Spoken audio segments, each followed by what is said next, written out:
Hello, everyone, and welcome back to another episode of Pokemon Snow. I'm going on a speed round here. I'm your host, the Gold Crow, and with me I have four of my wonderful friends with me. And yeah, go take it away, Fire Alley.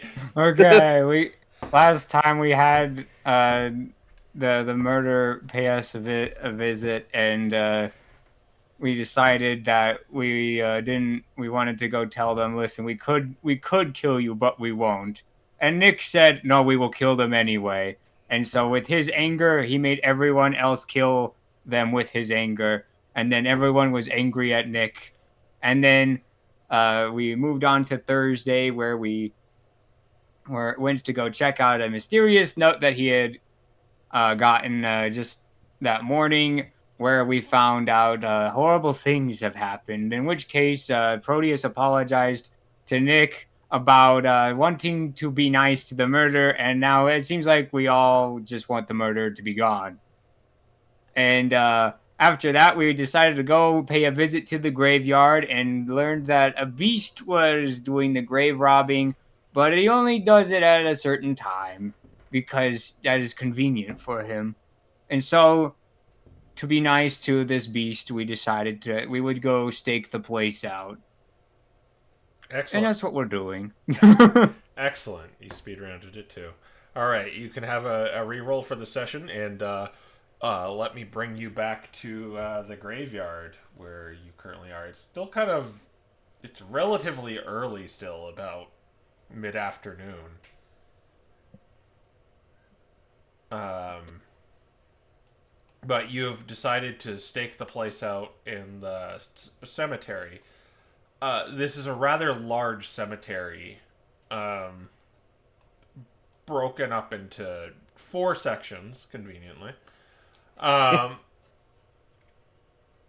uh, so, if you want to stake an area out, you'd have to be in one of those sections, meaning you'd have to split up into all four, or perhaps set a trap in one area to notify you something is going on there. It's a rather large cemetery, and you can't. It's hard to keep watch of the whole thing from just one vantage point.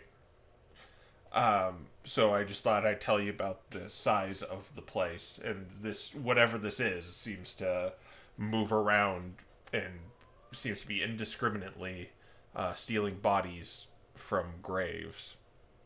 No pattern whatsoever. No what? No pattern whatsoever. No pattern whatsoever. Some are marked graves, some are noble graves, some are just it's a variety of different ones. So while it's still being early, I'll let you guys decide what you want to do here. See.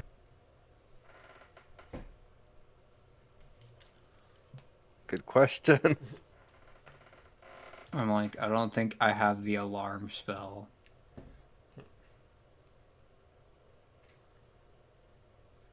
Realize I actually need to refill the contingency band really quick.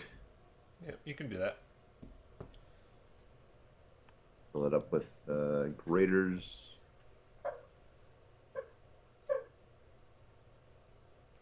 I'm like, the most I can maybe do is try to set up an old-fashioned trap that ignites the bomboozler. He comes near me, set up a good old tripwire hook. This is one There of those times I wish I had. What was it called? Prepared. there are also a lot of there with all the tombstones and there's a lot of places to hide here too.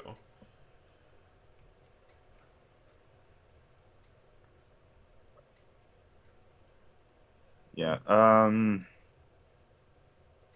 Yeah, the hard part is like my spell is just not long term. Uh, I've only got see. what I've got prepared right now, and What's on that list? And like to tell you to I don't know if this is DM helping, but like you could still go into town and get something and bring it back here because it's still kind of like mid-afternoon, right? Right. Yeah. I guess what we'll probably want to do is go into town, get some traps and stuff. What kinds of traps? I mean, the problem's going to be how big is this thing? Well, it's and how really, does it really move? big.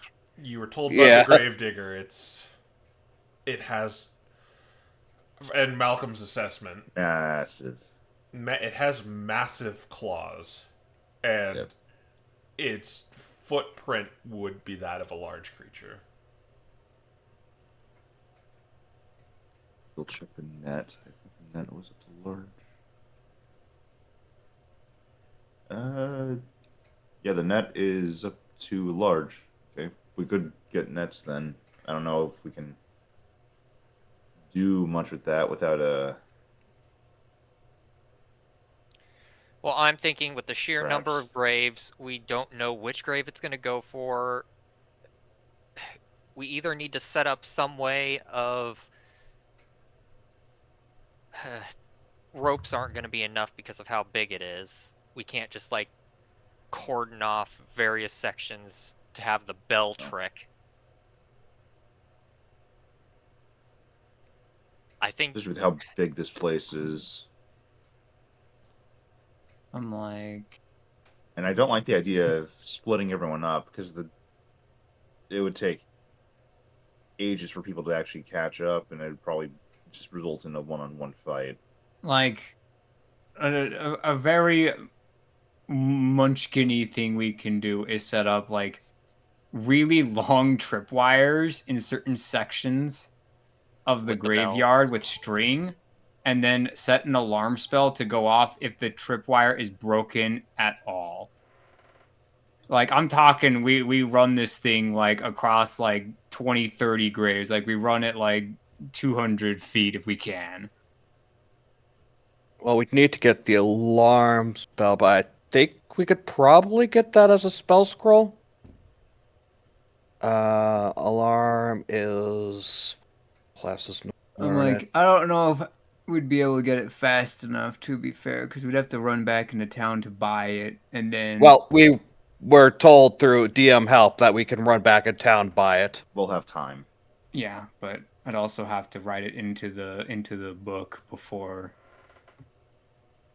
I can start using it as a ritual. Better be quick. You've got your little speed drawer. I got the speed quill, which will Well, make I it take know. half an hour to put in the book, so Yeah, I it think shouldn't be too bad. I think that's what we'll want to do then. The All alarm right. spell is Artificer, Ranger, and Wizard. So because it's Wizard, the MDRA outpost bizarre place should probably have one. And what we could also do is we could multitask, since only a couple of us have the passes, and we could use the passes to go quick. Maybe have like a couple of us start setting up the rope itself, and a couple of us go to the bazaar, get the alarm scroll, come back, and then while the trap is being set up, Proteus could put it in his book, and then we could start trying to sort of booby trap it while also giving Proteus alarms to put down. I mean, I can't really give us too much string to work with, but I can give us some to start with. Or you could buy string while you're in town. Oh, I was thinking of doing that. I'm just thinking of giving you guys something to do while we're out in town. I can Yeah, just produce that's some. what I'm trying to figure out. I can Yeah. just make string out of a bag.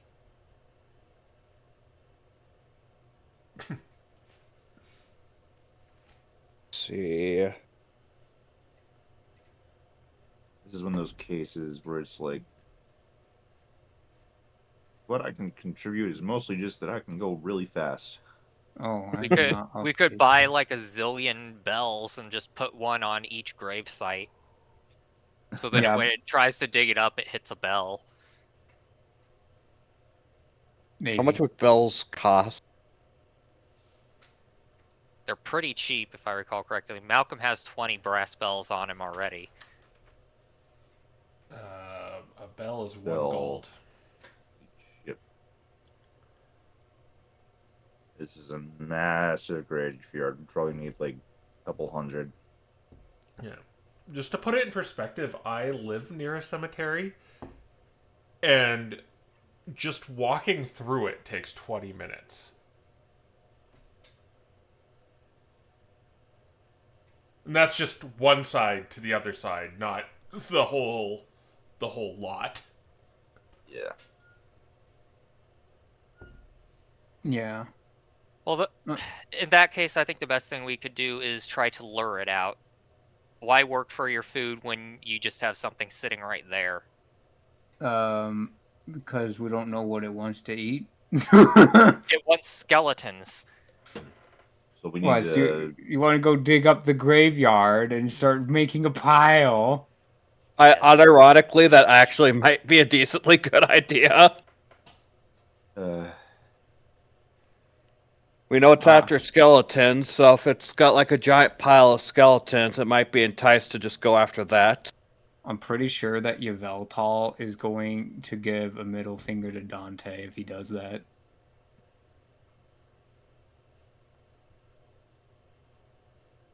Well, we can't keep an eye on the whole cemetery, and if we're split up, and if we call for other people, if one of us notices it, then it's going to know that we called for it, and the others won't get there in time. I think that this is really our only bet to narrow things down and get it where we need it to go.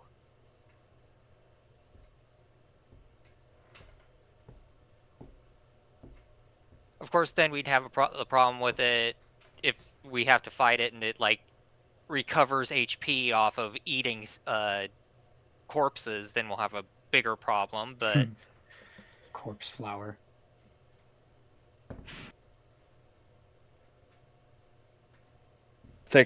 I think luring out is probably our Grant. We can like maybe still have a couple alarms around just in case, but I do think luring it out is probably going to be our best bet. So yeah, I guess then what we'll do is we'll have Malcolm and Dante start getting our exhuming graves. yeah. Oh, boy. Dante and Malcolm will start exhuming graves. Proteus Nick will go into town, get a bunch of rope and the alarm spell scroll, and then we start setting up traps. So let me get this straight. You're gonna, in the graveyard, you're gonna unearth a grave and, like, take out a body? Yes. A great way to. They want to turn do some this heads. multiple times. Well, ask for permission I- first. Go talk to the great groundskeeper. Hey, can we dig up the graves? Well, hey, can we dig up the graves to lure the creature that's digging up the graves? Otherwise, you will have more graves being dug up, whereas at least we can stop the problem. If we did this, obviously the main thing is we'd have to make sure everything stays separate and not let them. Gosh. Dante would have to go like put dog tags on the bodies. Make sure This they go is- back to where they belong. This is incredibly disruptive and absolutely. Desperate times, Uh, desperate measures. Is that what you're I mean, is that what you're gonna do? Yeah. Okay. That's what Dante- they want to do. Gosh. Alright, so is that just immediately you're gonna just start digging a grave up? Well, not immediately. I think we let. We're going to tell the groundskeeper what we're doing. Our plan is to make sure that the graves aren't defiled by this monster. We'll set a trap by digging them up preemptively, but leave them sort of separated out and marked, using that as bait before he gets the chance to get them, and then afterwards return them back to their graves. Alright. So are the other two leaving then first? Yeah, I think we're like doing a combination of both things. Like we're gonna have the alarm trap setup and this setup. Okay. yeah. The groundskeeper, he tells you, Uh, I'm afraid I can't let you do that. Why? You're gonna have to ask the family members, the ones who put them to rest, to use their departed loved ones as bait. Where are they? Well, that's going to probably be days worth of trying to ask people for stuff like that. Yeah, it depends which one you're planning on digging up. Which one's closest? Malcolm, this is a massive logistical. Barry Shawalski. Okay, where is he at? I don't really know. I'm just the groundskeeper.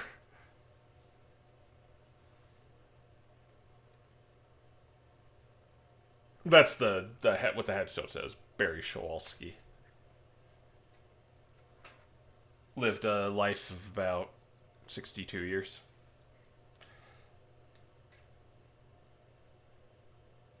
Where's the oldest grave in the graveyard? You could kind of go down the aisles of headstones, and you could find one that was like from about 150, 100, like 30 years ago. All right. He's gonna come back and say, "Does this guy have any family?" Listen, son, I don't know these people's families. I dig them. I put them 6 feet under. Okay, well, I'm gonna use this one because he probably don't got any family that's still alive. That's not.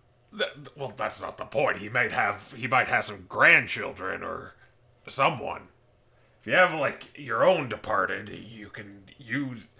I reluctantly say you can use those, but someone else's, that's kind of out of the question. What we're trying to prevent here. Well, there's a dead Malcolm over in where'd we come from again? It's been a long time. Helmfirth. Oh my god. Well, there's a dead Malcolm over in Helmfirth, but I don't think we can get there in time.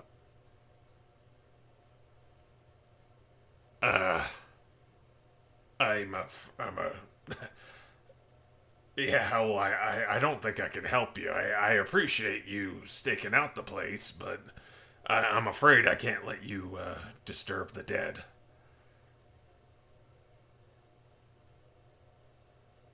Dante is just looking absolutely mortified and embarrassed right now with both hands in his face. Well, okay, I guess you're just gonna have to wait around for this thing to eat all the graves anyway, then. Well, you're volunteering to help, and, well...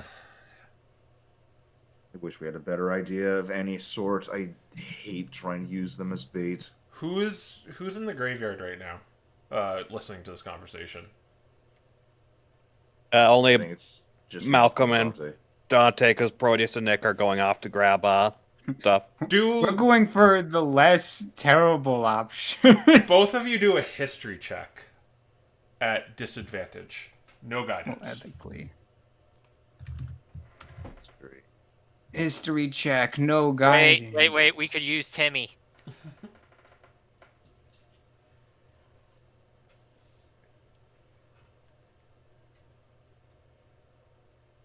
No, it's still just do a history check Okay. at disadvantage. Both of you. Failed. I figured this is your memory. This is what I'm doing. The memories. Well, that's not great. I was in the wrong Oof. place. Oh my gosh, Malcolm! Your Wooloo brain goes back to last night for some reason. Oh my gosh. Oh my gosh.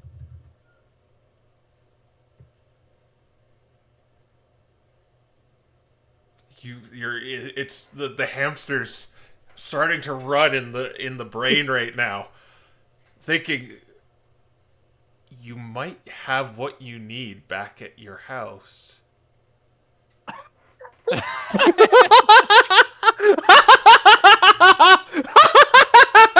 Oh my Hey, god. Dante, I got an idea. Does it consider digging up graves without asking? Nope. We got it in the closet. We got skeletons in the closet, Dante. Come on. He just stares at Malcolm. Yeah. All right. So you're going back to your mansion. Yes. All right. Yep. For the shop, I'll allow you to go buy what you need. I'm not gonna do any random encounters or anything like that. All right. Okay. Let's see. $50 for the scroll, and then Yeah, gluing it in will take half an hour, and however money works with wizard. Yeah. Well, nickel pay for you for the scroll. That part's pretty easy. That's $50. Yep, just subtracted it. $10 to glue it in. So I'll let you pay for that and rope. We're gonna need a lot of it. string is more cost effective and easier to break. Sorry, what? String is more cost effective and easier to break for the purposes of alarm. 1 gold of string is 100 feet, so let's just grab like 50 gold's worth of string. Sure, nickel pay for 50 gold's worth of string. Okay. All right, so that's like 5,000 feet.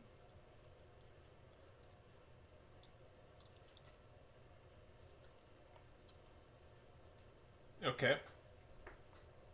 Is there anything else you want from this district? Should we get some caltrops just in case? Set them around the Yeah, we bodies, can maybe? get caltrops. We can get a hunting trap. Okay, nickel get some caltrops. Those are 1 GP per like 5-foot square. Yeah. Yeah, and you can get a hunting trap as well. If we're lucky, he won't be able to run away if it gets him. Okay, Nick's gonna get 10 caltrops for 10 GP and how much is a hunting trap? 5 GP. It's also a 5-foot. Okay, and then he'll get a hunting trap. And I guess maybe we can get 4 nets. You never know. Dante can start throwing them if we have to. Buy some manacles as well. Bind the creature. Alright. 4 nets. How much will that cost? I think that's like $4. Yeah, it's $4. Yep, That's cheap. gold each. 1 gold for a net. Yeah. Alright, then I'm gonna go 5 nets just because I like multiples of 5. Right, and then manacles are 2 GP each. Okay. So we only really need 5. like 1 or 2, but yeah, 5 will Just make it 10. I have no clue how manacles are or what they work, but I'm just getting 5 so that I can have 10. Or so that I can minus to 10. We are more or less embracing Proteus's rogue background right now. It's just like, all right, we're going to need this and this and this and this, Home Alone style. Just a montage with like the music playing. All right. Is that all you want? I think think that Yes. should be everything unless I doubt that they'll sell any poisons, but No, they wouldn't be selling poisons. yeah. Yeah. We can't put any of those sweet injection poisons on the hunting trap. No, you'd have to make your own or get it from someone who deals in that sort of stuff. Yeah. What tool proficiencies do I have? I know you have poisoner's kit. Yeah, I can only make cures to poison. All right. All right, then yeah, that'll be it. Then we go Yeah. back to your mansion, where Dante and Malcolm arrive, and Skipper comes out and takes your coats. Malcolm wears wears his coat literally. Yeah. All right. What are you gonna do here? Get the bodies. Do you know where Proteus put them? I think gosh, Let's see. If I were remember Proteus- helping Proteus with at least one of them. Yeah, I was about to say, I'm pretty Um, sure Dante helped with them. Out of character. I'm trying to remember. There was You did. Yeah. You put it in the basement. Oh, right, yeah.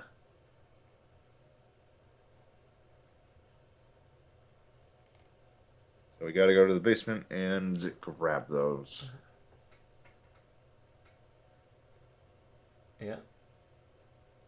Well, go All to right. the basement.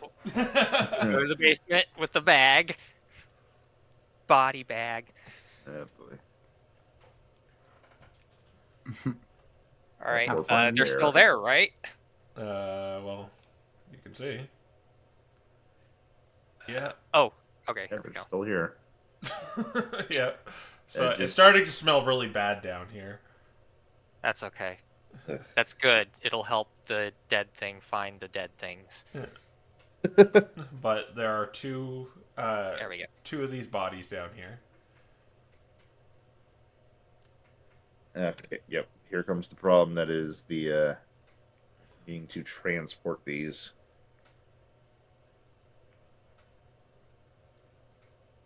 And I am realizing that we don't have anything like word.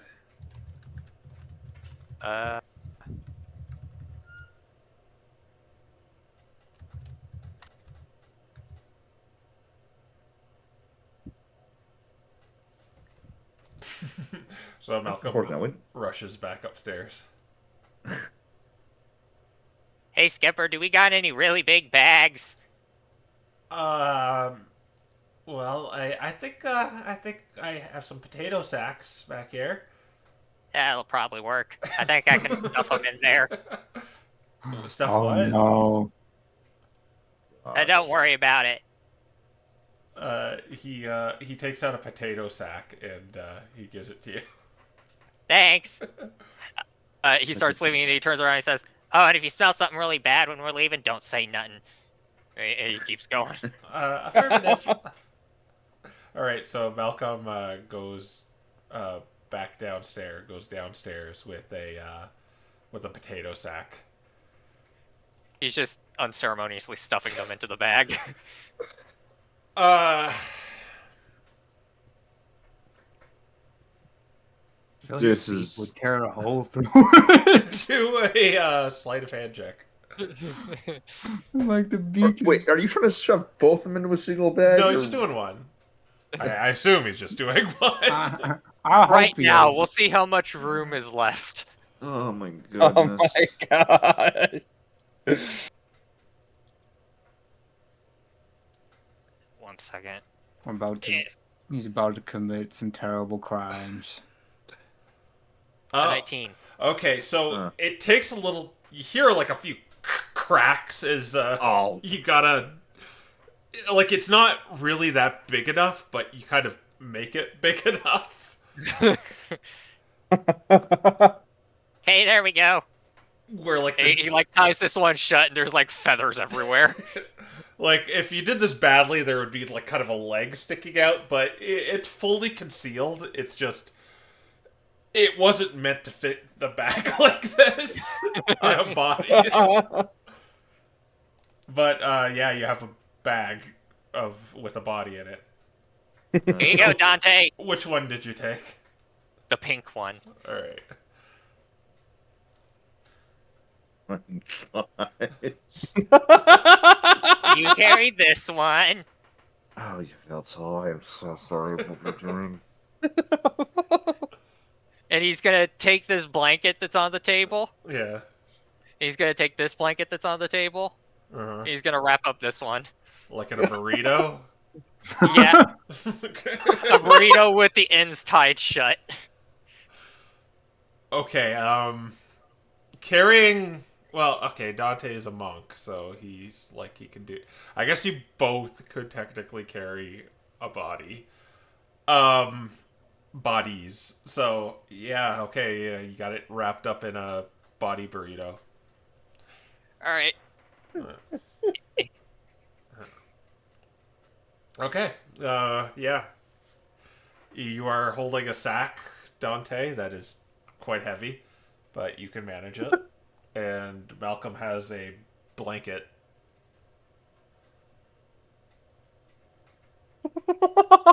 You know what? This is at least explainable.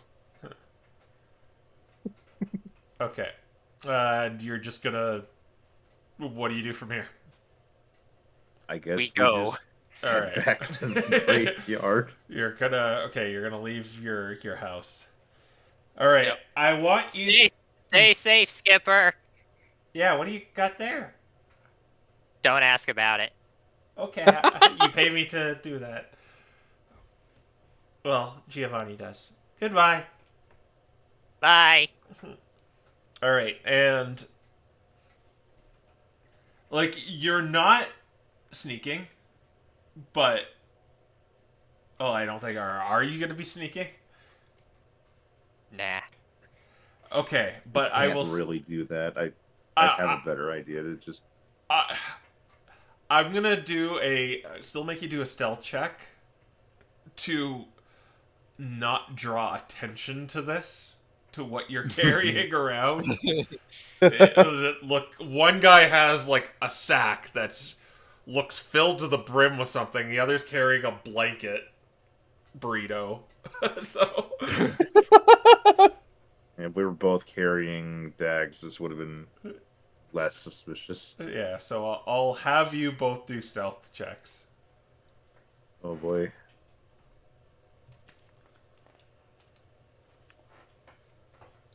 I assume. 20.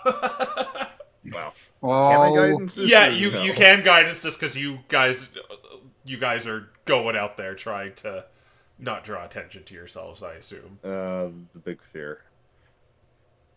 oh kidding. my God. duality of man. Well, that's a luck point.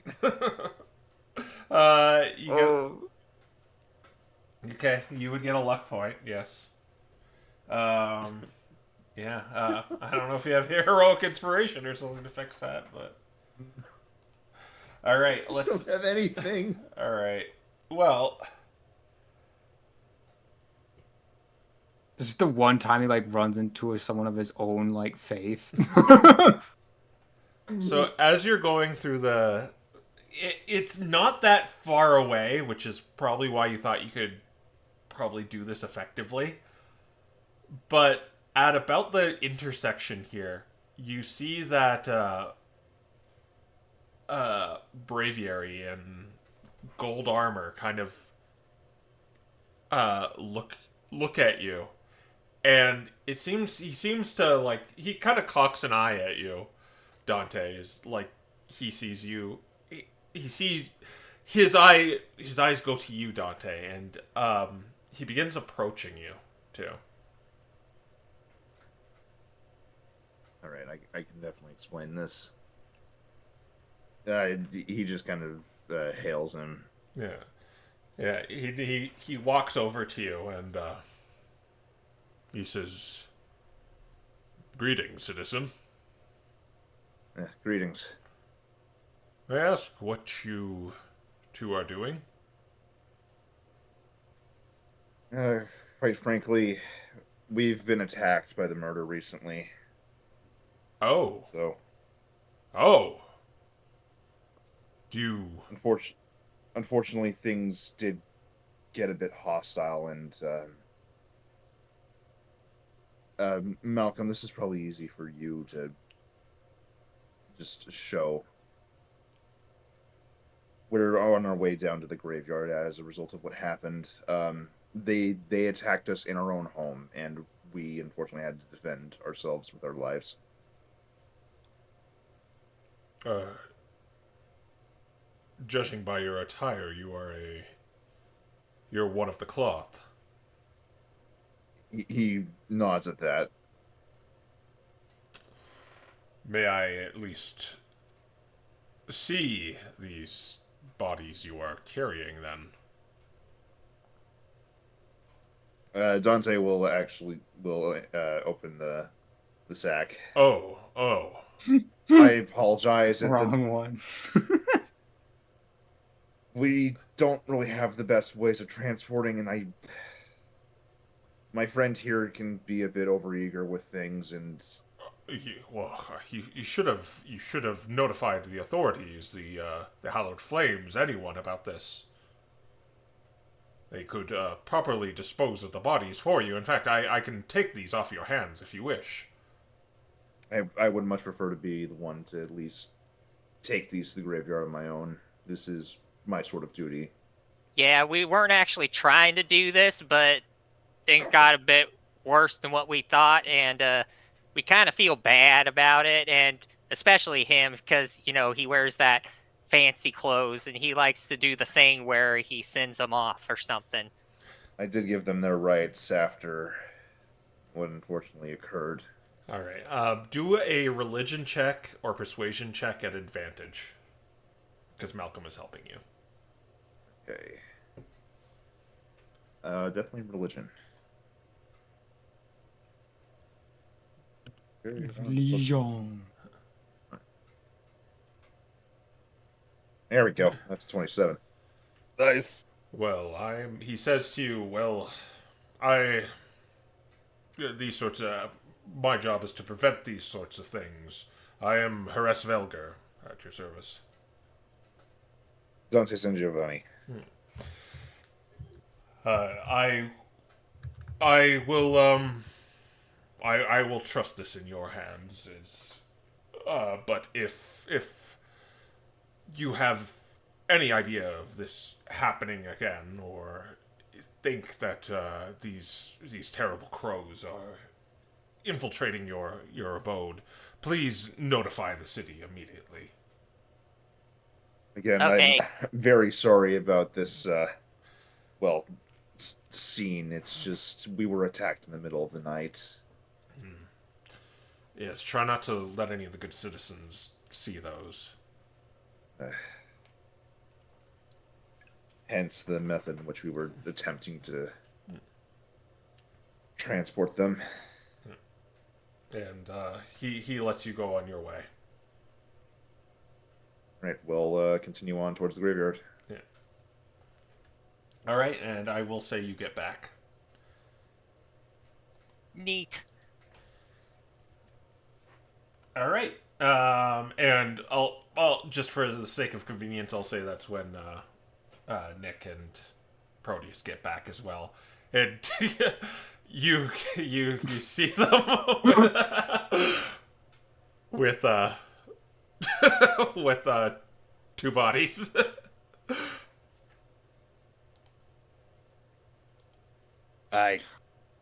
Yes.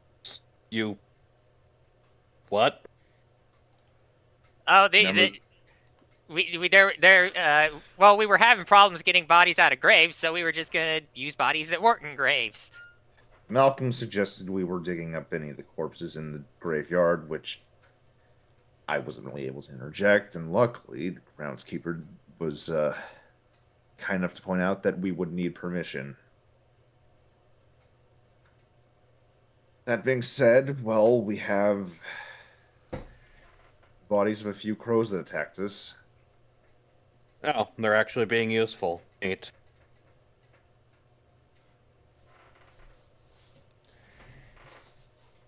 Well, we've got a bunch of ropes and traps ourselves, so Proteus can, we could start, figure out where to optimally put the bodies, and Proteus can get a spell work, and let's booby trap the graveyard. All right. So as I said before, there's like 4 different sections of the graveyard. And I guess I want to ask how dense you wished, because it's still going to take a while to kind of set all this up. And, waiting 10 minutes for a ritual. Well, Proteus could cast rituals for free, I believe. Yeah, that still takes time. He could do 1 for free, and then it's Yeah, Oh. I can do one ritual that takes 1 minute, or because I can't make it go faster than its normal casting time. What I would suggest is to take string and make a whole Let's bunch say- of spokes coming out from the center of the graveyard where we're going to put the crows, and put an alarm at nearby for like close to us, so that when the alarm does the alarm spell go off at a special trigger, or does it only happen when creatures come by?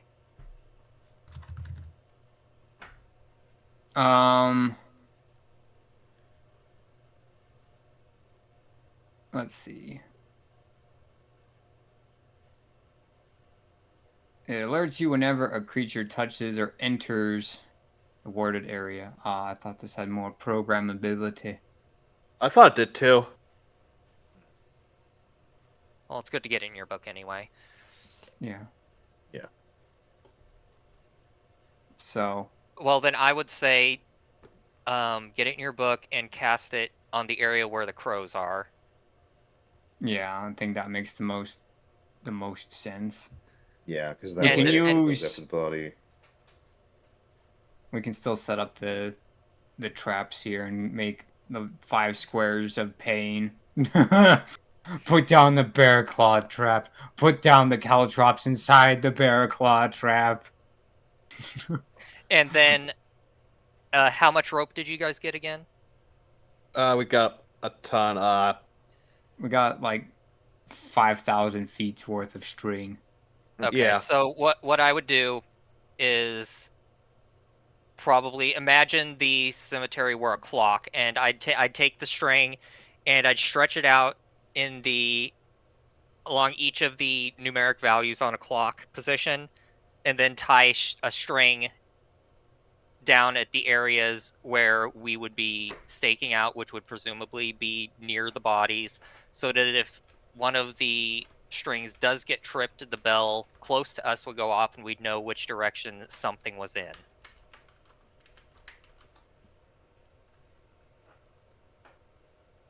Yeah, I'm more or less. The idea, I'm worried about the... I'm thinking of more or less because of how big the places are. We'd probably want to put like 1,000 feet in each of the 4 quadrants, going as long as we can in probably the middle of it, and then have a bell. Probably best thing we can do for that. And then in the middle, we do like the spoke idea. I'll put alarms next to each of these places magically too, but they might not. The trigger exact if you size guys of the get graveyard close. is 136 acres. Boy. 1 second. I don't know how large that Okay. is. 136 square acres. That's 43. 1 acre is 43,560 square feet. It's giving the answer to me in scientific notation. I'm like, we just need strings in the middle for as long as we can get them to go. I know we can't reach every corner of it, but if we can at least get the most likely trafficked areas, that's the best we can do here. Oh my gosh, it's 5.92 million square feet. Yeah, then, so if we were gonna find it, this is the only way we were gonna find it. With yeah, I mean, we put the baiting it. two. I think we just put the two bodies in the middle, close to where we're staking out, and then for the edges, again, the best that we can realistically do is kind of do this string and alarm stuff. All right. Yeah. So that's what I'm gonna be doing. I'm gonna be setting up the strings and the alarm spells in like the center of the 4 quadrants, while everyone else sets up the primary trap in the middle. Yeah, I think what we'll do is we'll put the 2 crows. We'll put the 2 crows in the middle, and then we'll probably put the caltrops and the hunting trap around them. Okay. And where would you guys stake out? I'm like near the trap. Near the trap. Pretty much near the trap, because I mean, if this thing is as big, is this place as big as you say, this is really our only chance. Because if it's this big, it's not going to take much for it to just grab up these crows and leave. So it's either we find it here or we don't find it at all. Free lunch. Maybe we It'll should probably like maybe be fanned out a little bit around the crows, like maybe sort of peeking towards the four corners or the 4 sections areas, but we're probably not going to be too far away from the trap because we kind of need to sort of bet on the trap. Yeah. Fortunate Maybe we case. should have bought some like perfume called like Essence de Morgue or something. Why do I get the feeling they wouldn't? have Okay. something like that. So what I'm basically gonna do here is there's technically going to be 5 areas because you guys are putting this near the center, right? Mm-hmm. Yeah. So I'm gonna make like a roll on a d5 to determine where it is, or well, a d something to determine where it is, and your alarms will notify you where it is, in which section it is in, so you might pursue it. It's just the advantage might be if someone's closer to that section, they have a chance to catch it. Okay. So if it's not going for your trap, then it might go for something else. Because it is a big graveyard, right? So they might not even know about that. But I was originally gonna just do a d4, but now that's on the table. Okay. All right. Okay. I guess we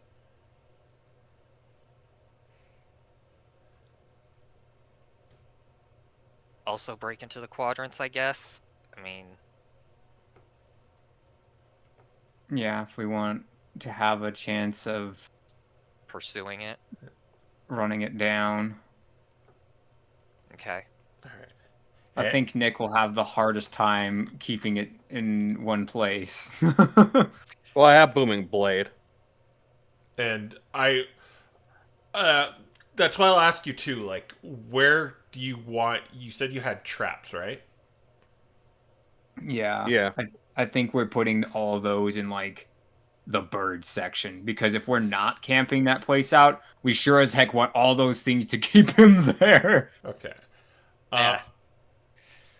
Because We want him to stub all of his toes and get stuck to a tent pole with the bear claw trap and all that stuff. all right. So you're still gonna stay consolidated around the bodies you brought, is the plan. With the traps, yes. With us, I think we're spreading out to the other places. Okay. Yeah. Okay, who would go where? The top right is calling out to me, so I guess northeast. And like, I'll make it so the sections are kind of like this. Meaning if like, yeah, like So Okay. So you'd be in 1. Or no, you'd be in 2 if it's northeast. Yeah. Yeah. Yeah. I have no particular preference, but it's totally not going to roll a 1, so I'll go 1. Okay. All right, I'll go 3 then. Another aspect I should bring up that you might have forgotten is it never left the graveyard, which means it stays here. Mm-hmm. Yeah. So you might be able to cut off its path, if depending where you are. So Nick in 1, Malcolm in 2. What's Proteus and Dante doing? I'll go 3. 3. Okay. That You're just is gonna detective okay. 4. You're gonna be in all 4. All right. I want you all to roll a d6 for me first. Oh, no. All right. Dun, dun. Unless you have any more preparing to go. Oh wow. Oh, Oh my baby! gosh. Oh, That's not a roll. That's 666. That's not a roll. You didn't roll. Oh. Yeah. Okay. Close 5. enough. All right. Do you have any other preparations to do? I guess I should ask that before. No, I don't think so. I'm like, we just Weird. booby tracked the middle to heck and back. So it's got a net trap, it's got a bear trap, it's got a bunch of caltrops. Or a hunting trap, I guess it's called. And are you guys gonna hide? Yeah. Nick will probably hide, yeah. All right. Malcolm's probably on top of a mausoleum. Yeah, there's lots of those here. Malcolm is now the gargoyle. All right. So as sundown begins to happen, and they reported with Malcolm's assessment, it would have happened.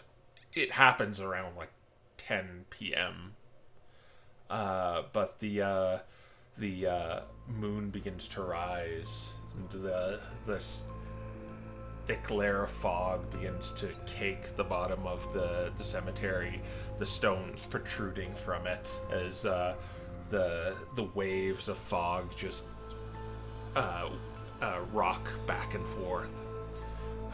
You all hide behind the various tombstones or on top of mausoleums. Why don't you all do stealth rolls too, if you're gonna hide? I'll allow Malcolm to do it too, because he technically would be hidden on a roof. What's the lighting? It's going to 18. dim light. Oh my fudgin', I'm gonna lucky that. With a plus I don't think I can fail this. +3. Oh, there you go. Okay, better. Wow, I actually passed. 25 on a 9. So, at about, it's getting to about 8 p.m. right now. And Dante, where do you think you would be hiding right now? In a cemetery. Cemetery. There's trees. There's tombstones. There's a well actually too. I feel like in Dante's case, he's not going to be hiding in the graveyards. He'd actually probably stay out in one of the trees. All right. You'd be inside of it, or like just behind it.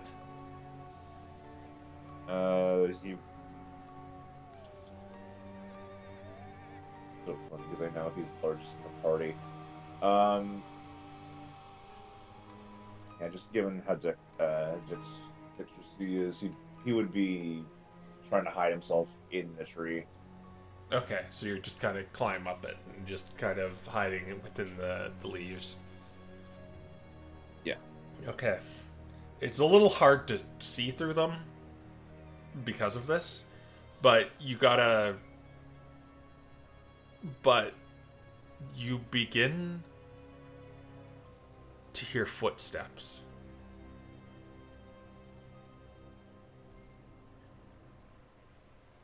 Yep. At this point, I guess since he's in the tree, can he see what the source of the steps are, or not yet? You would have to do a stealth check to kind of peek through the trees, but you can definitely hear someone's walking. If they're headed this way, I'm gonna wait first. Okay, they seem Especially if I hear something like digging, then I would definitely jump out. it's walking past you. It's a normal gait, like it's just footsteps from. I'll have you do an insight check, actually. Okay. How does footstep? Yeah. Why does footstep? 21. It's a calm gait. It's just regular. It seems regular footsteps from a Pokemon or a humanoid. Okay. And they seem to be walking past you now. Like it would be close to you, but it's getting to a point where they're starting to walk away. I'm gonna wait until they pass. At which point I'm gonna try to. Let's see.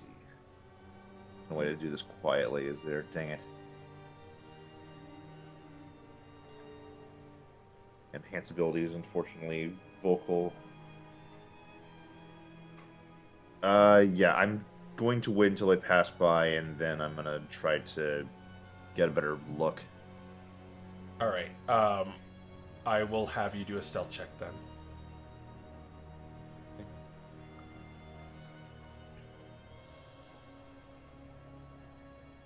Go ahead and hope, everyone.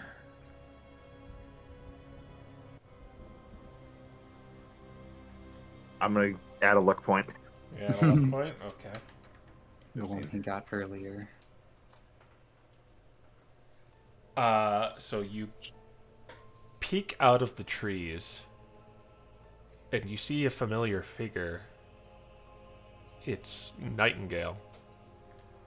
Oh. She's just walking down the path right now. Okay. She doesn't seem to be, she's just walking. Ooh, that's a concern, because now I'm worried that she might get attacked by whatever this thing is, and if this is her, then I'd be more concerned. So... I'm not good at sneaking by. I don't know if I want to just... I'll let her keep walking. All right. She continues to walk until you were in section 4, right? Right. Yeah, and she's going to section where Proteus is staked out. Section 3. Yeah. Just Okay. going straight across. Okay.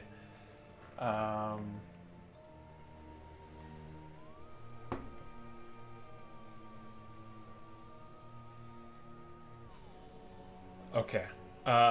Yeah, and Proteus, it's then you hear footsteps.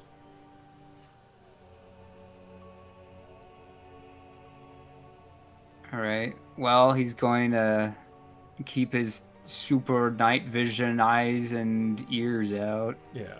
And He's lower to the ground than Dante was. He's like, he's hanging out with the posies, and he's put an illusion over himself as usual. okay, if you have all those precautions and the fact you like, automatically pass stealth checks, I'll say you see her as well.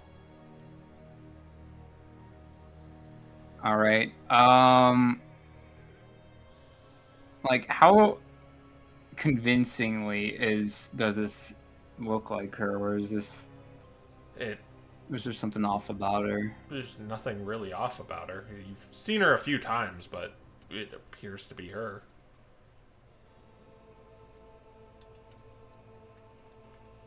All right. It just I'll let you do an insight check to kind of looking at her demeanor. What you doing here in Spooky Town? Insight. 16.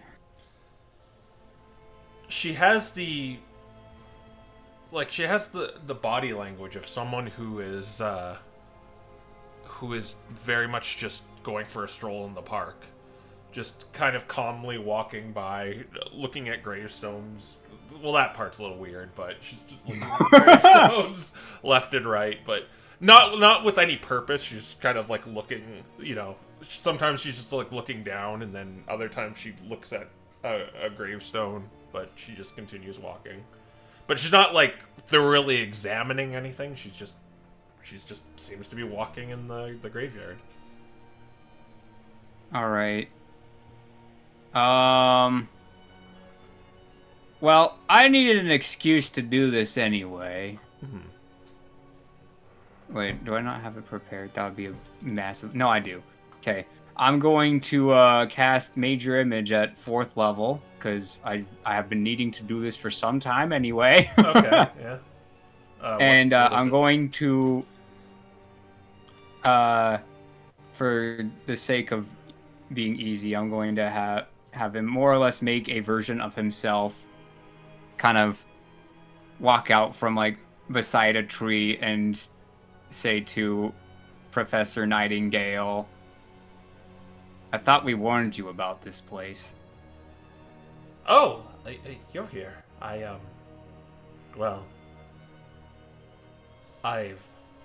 warned you about it, if I recall correctly.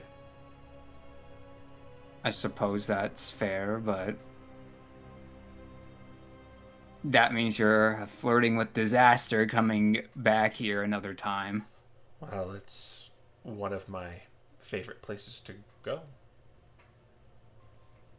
Well, it's more in the fact that, the monster is lurking about here. Well, it seems to be only going after the dead, and, well, I'm not dead.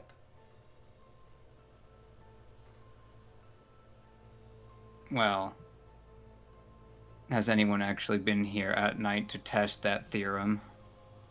Well, I had plans on trying to stop it, but it appears you're here. Did you just come here alone, or are you with the rest of them? I mean, the rest of your friends. Currently, we are trying to find it, but we don't want to... Well, yeah. Currently, we're staking the place out. Would you like some help with that? If that's what you want to do, yes. Well, yes, this place is very special to me. I know that's a weird thing to say, but I like strange things, so some say. Well, I know that you and Dante have this thing for this kind of stuff, but I'm not here to judge. I'm here to make sure that a monster isn't loose. Well, I don't think we have a thing for this kind of stuff. We just respect this kind of stuff, the tether between life and death.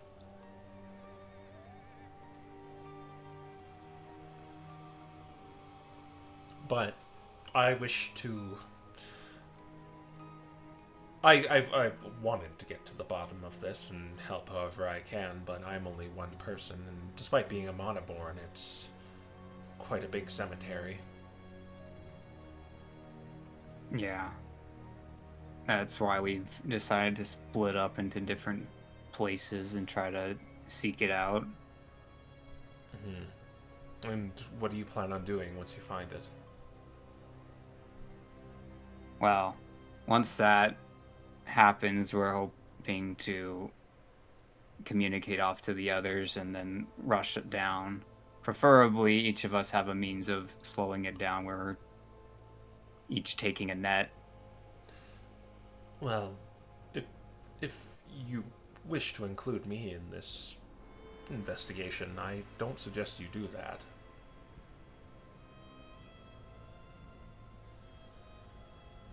What I mean by Yeah. that, of course, is this, whatever this is, has taken several bodies somewhere, and if you are to take it out, which might be easy, we'll never find out where it was taking the bodies to.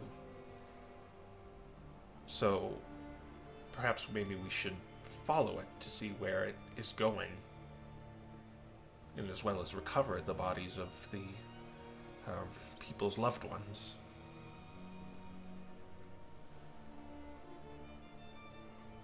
Well, we can try to do it your way, but if Well, that's just my suggestion. That's I'm not opposed to it, I'm just saying that if things get too rough or it looks like it's about to get away, then we're going to have to yes, settle for less. I understand, but that is, I more or less see it is what this is the symptom of something far greater.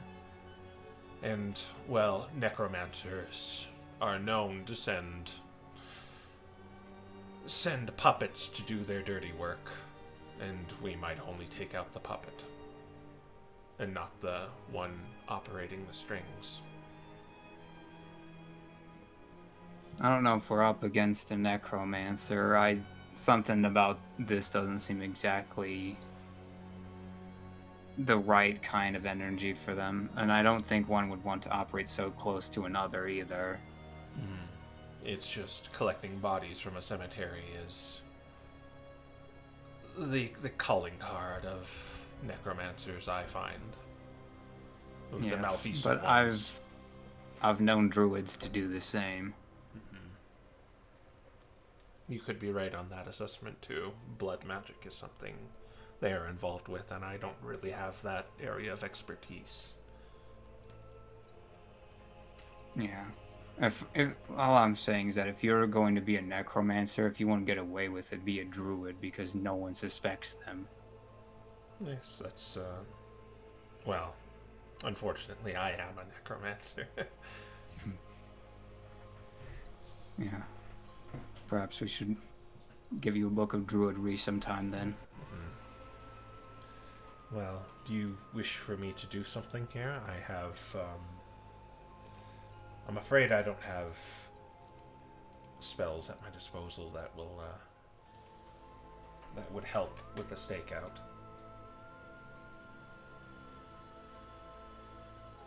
You think you might have anything that might be able to coax it to go somewhere where we can see it? Well, it is after bodies, and well, I would attract a lot of attention if I were to bring corpses here.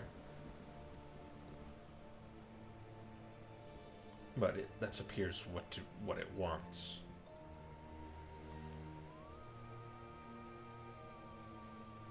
Yeah. I would ask about a spell like Summon Undead, however, I don't think that would be very wise for you to cast that. No. At her disposal right now, she has Pass Wall, Avard's Black Tentacles, Blight. She does have Animate Dead because she does that at the school. Counterspell, Fear, Web, Rave Enfeeblement, Misty Step, False Life, Major, and kind of just cantrips and first level spells beyond that. But her big ones are Pass Wall and Web, Fear, Animate Dead. So, would we be able to potentially... No, False Life is only self. Dang. I was about to come up with a clever idea.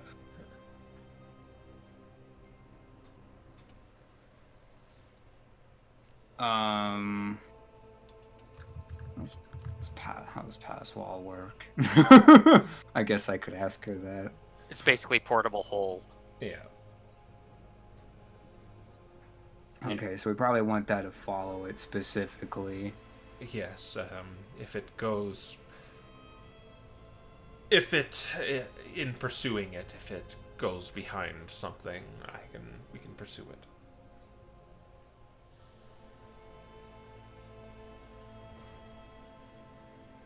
Alright. The only thing I can think of to lure it out is very risky, which would be false life.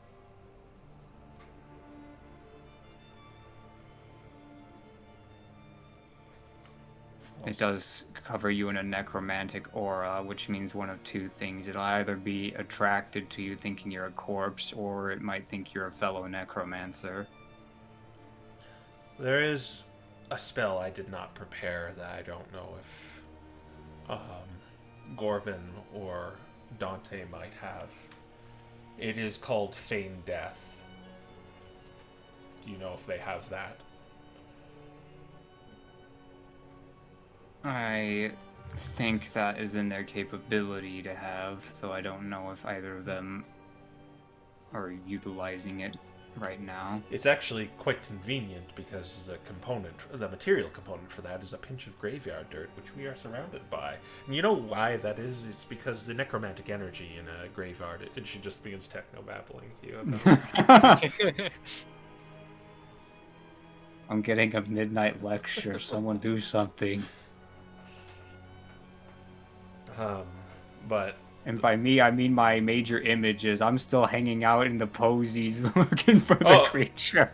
And yeah, she points out if Dante might be able to do it because it's a ritual spell. Yeah, but he'd still have to have it prepared to do it.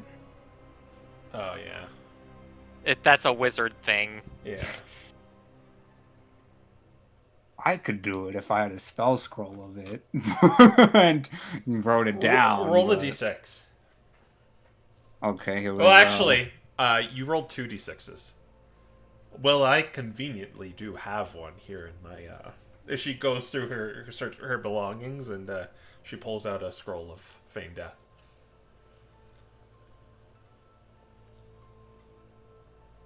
All right. Do you think this would help in the investigation?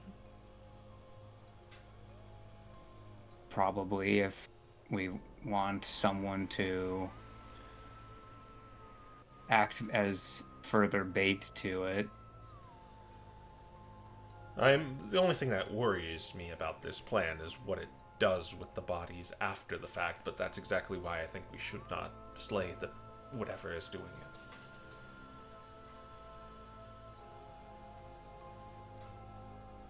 Yeah. There is... Yeah, well, I suppose Feign Death would be the only way to make it think you're a corpse. I know of ways of putting people to sleep, but... Sleep is not the same thing to a creature as this as death, I presume. Oh, no. Well, I don't know much about what we're even dealing with.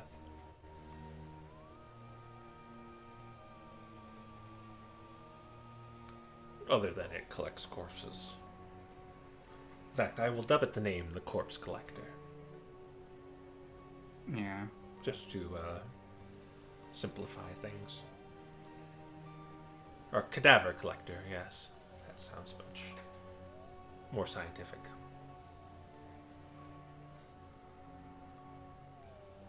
Yeah, perhaps. I think the spell would do good to attract it, though I'm trying to think of how we can guarantee if it's near us.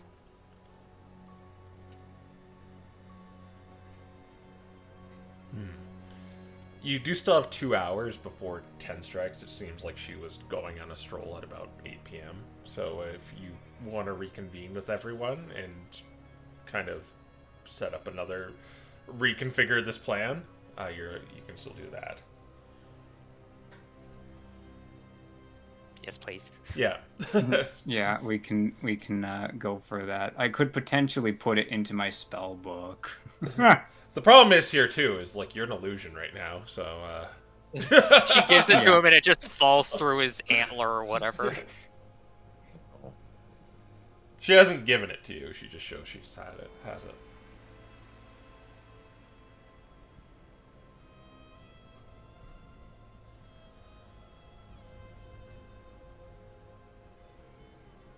So we're reconvening then? Yeah, I'm asking Proteus what he's going to do with the fact he's an illusion right now. He's probably going to like walk over and put like go over to his bush and try to like swap places with it. So it's going to go back to the bush. Yeah, I'm gonna try to more or less trade positions with it, make it look like it's like putting down a flower, something that makes it get close enough to the ground that I can. Well, she's asking more or less like, okay, take me to your friends, and then. Yeah, he'll probably say, "Let me go pick up one of the things I left behind." Okay, yeah. Because he's probably hanging out near his strings and stuff, so he'll probably have the illusion pointed out to her and. Yeah. Yeah, and I'll kind of like just let you do that if it's just gonna go over there and you can swap places with it. Yeah, and then he'll use the shadow binder to like turn it into a pin and then keep spamming his action to keep it on himself. Okay. Yeah, alright. And yeah, you reconvene. She says to you, greetings everyone. Hi, Professor.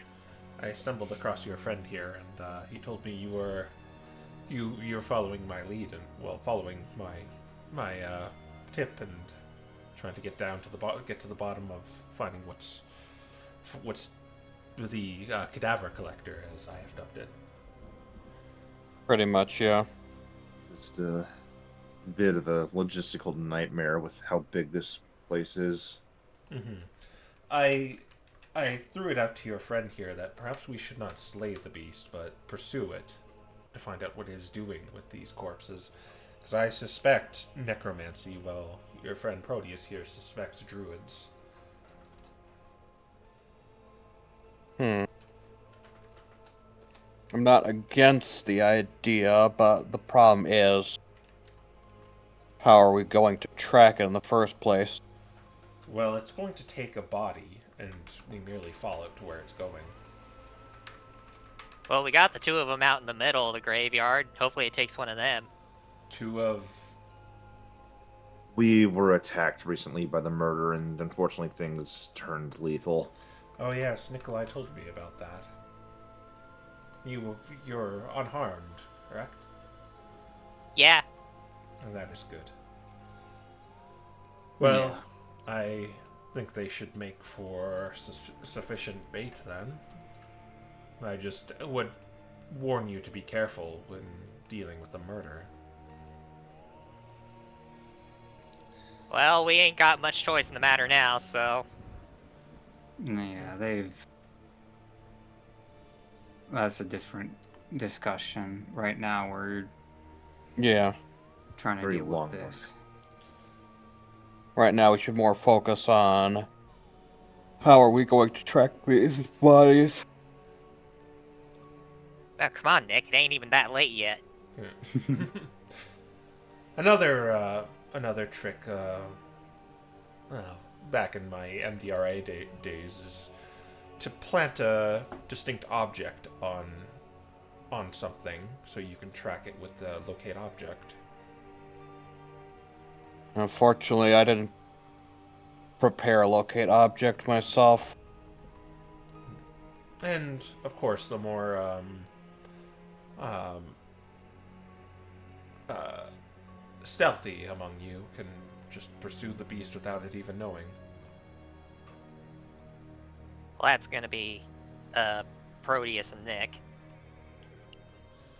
Though I've been feeling pretty sneaky lately, but I don't want to press my luck. Oh, that's wonderful.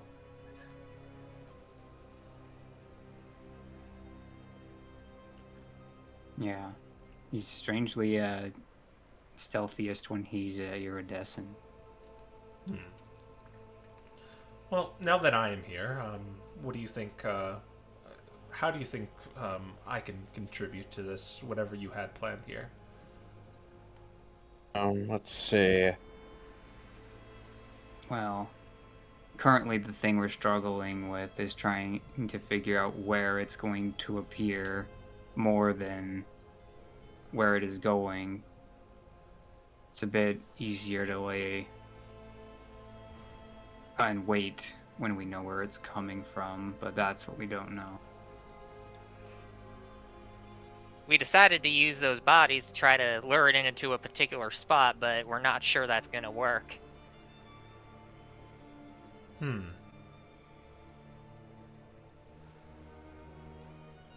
We know it's going to happen at about 10 p.m.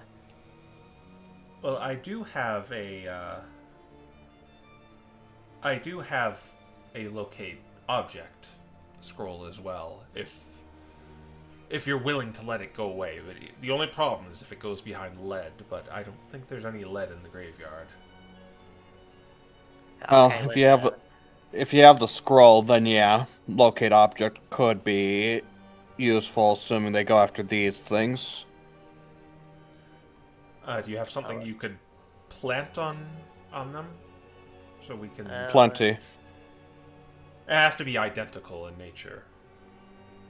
Oh, right. What was that? Identical in nature to what? To each other. Yeah. Okay. Locate object would, yeah. So I it needs to be have two or some something. candles from Helmfirth. Oh, I got my gold stars. And he points to his horns where he's got his abjuration class gold stars. that would work. Gold stars. I don't think it's something you usually find around a cemetery. Okay, Yeah. but if it gets broke, do you think that Professor Soulshade would give me a new one? I want to show these to all my other flock whenever I go back there next, so they can see how smart I got going to school. Oh, I have. Oh, this might be a problem. She says I have a ton of them as she opens up and just like a big Oh, sheet no. of gold stickers. Oh, well, I guess that ain't gonna work, huh? Yeah. Well, I can always get more, so we could just put the gold stars on them. They'd have to Yeah, be we can just, like, put the whole completely thing in. laced in them. Yeah. All right, I have another thing. I have some of those acting books I got before. We can plant those on the. Okay, just acting. There's 3 of them, so and this unfortunately means we literally have to use Feign Death now Why do we have to? because I have Because 3 there's of them. 3. Oh, Okay. well, you know the feign death lasts for an hour, right? Yeah. Or And- until whoever casts it wants it to be ended. Yeah. Where does it say that in the description? That's just how It's a spell general durations rule. work. Okay, okay, general roll, got it. If you cast it on yourself, however, that's You're- going full time. Uh-huh. So, we might want Nightingale to do it on me, just because I'm sneakiest. If we get into a weird situation down wherever it's going, Okay. I might not be able to be in communication with you if it takes you too far, but would you like some parameters for me to end it?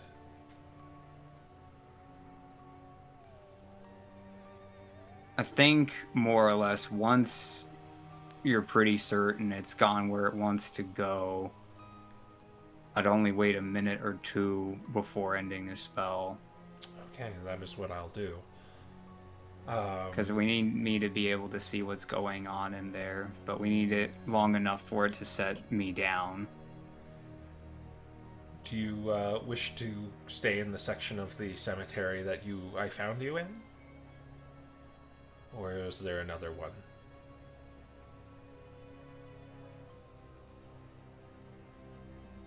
Where do you think we would have the most success, or do you think we should keep everything here?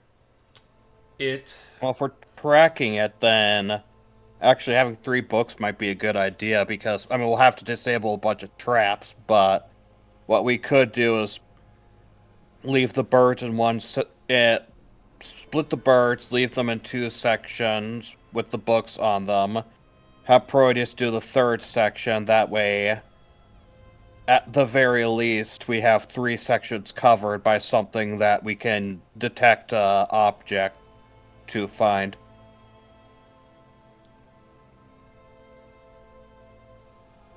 We're not going to know when this thing strikes. Is the Not to William- mention that locate object only finds the nearest one. It can't tell. Meaning, if you're holding an acting book, it's just going to find that one.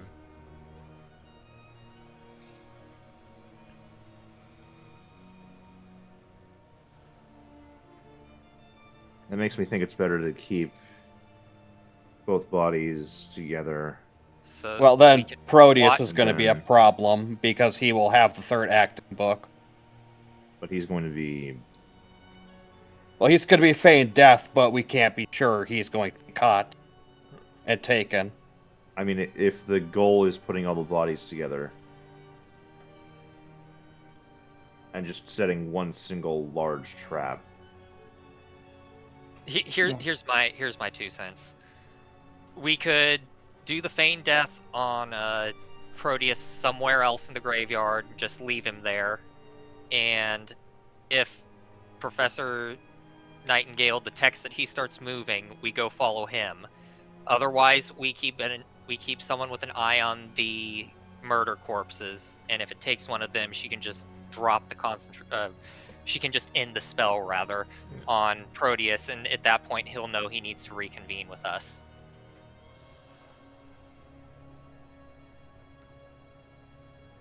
That sounds actually like a solid plan.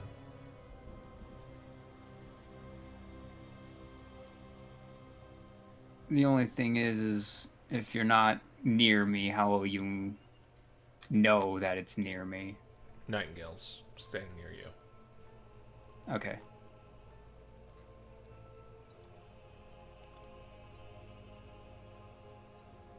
I guess that's what we'll do. Alright. Nick in 1, Malcolm in 2, Proteus with Fane dead in 3, Dante in 4, and the 2 corpses of the murder in the kind of center of, like, just kind of the center of the graveyard. We should probably disable all of our traps if we want it to get away. Yeah. Well, not all of them. I would we say- do want it to make sound. Or Yeah, won't know we'll it want was we'll there. want to disable the caltrops and stuff like that. The caltrops Yeah. hunting traps. I believe you can make alarm be silent, only heard by you. One person. Yeah, you can make it a silent thing in your head. Yeah, well, there's a problem with that. You're dead.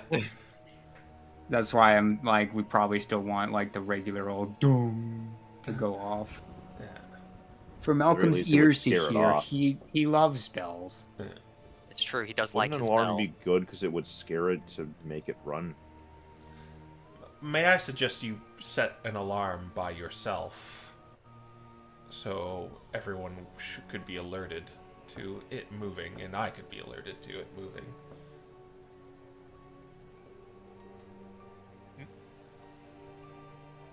Set it yourself, as in Dante do it? Set it on the area Proteus is going to be dead in. Okay. The question is, who has alarm? You. I can't use it on myself. No, you set it as a ritual around you.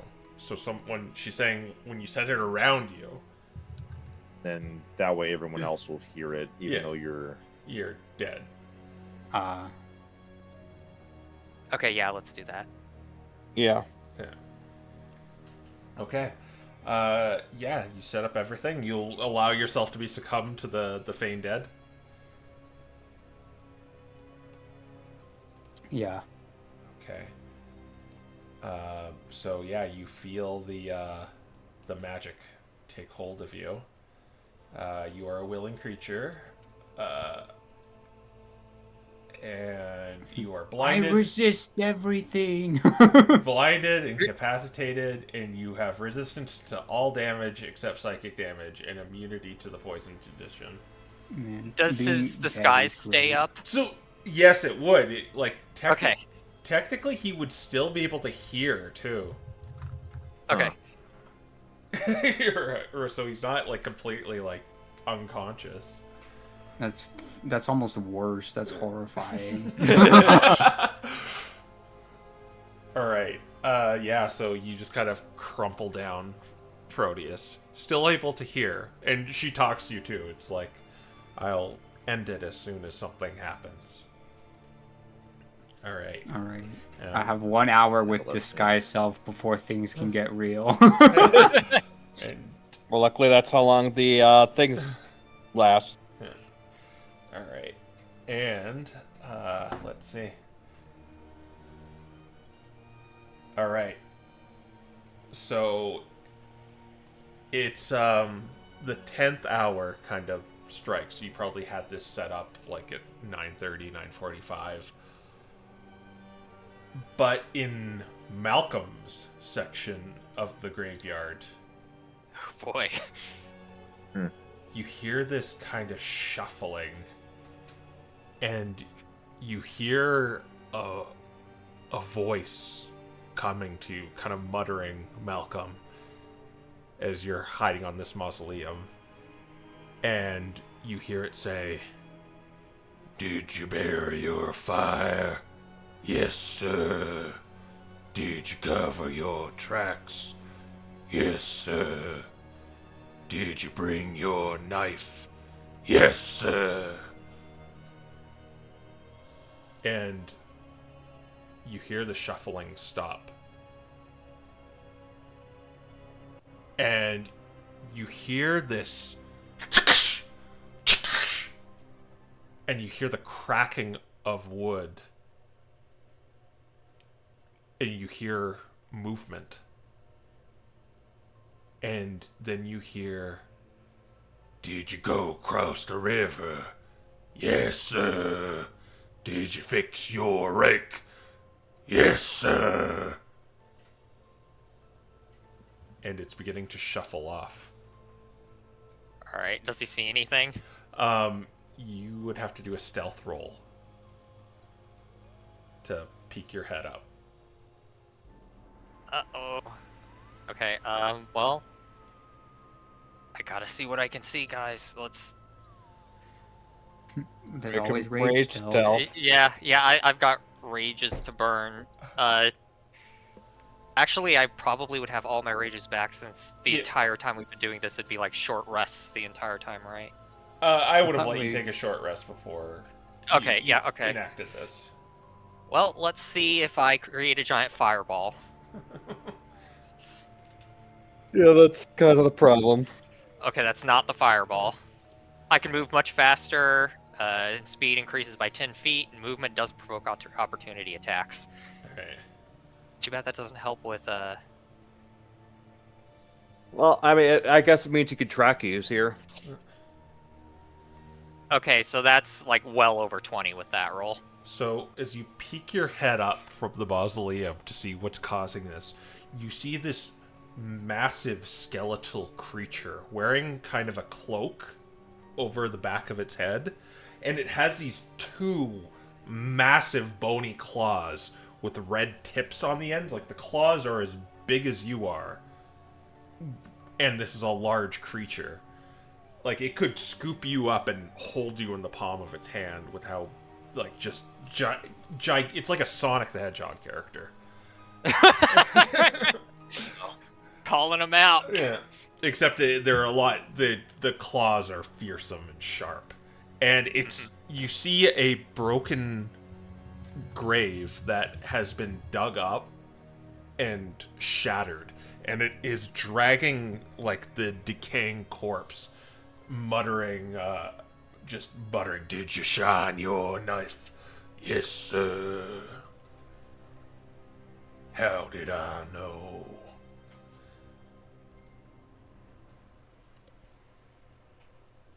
and it's going off now. Okay, he's gonna follow it. All right. It appears to be going to. It's going to the same plot you are in, actually. Okay. And Actually, how much of the quadrant he's in can he see from on top of the mausoleum? you could see like a pretty good chunk of it with the mausoleum you chose. Okay. Yeah. And you're just gonna watch it. Yeah, try to. The fog is kind of obscuring something. Okay, if it's the fog is Yeah. gonna get in the way, then yeah, I'm gonna have to pursue it then. All right. I'll let you do another stealth check, of course, at advantage because you are raging.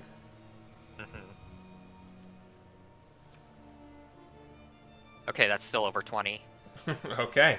Yeah, I'll let you pursue it then. All you needed was a 15. So you follow it, and it's still muttering this song, this poem, and it goes to another mausoleum. And instead of going inside of it, it's still dragging the body. It goes over to a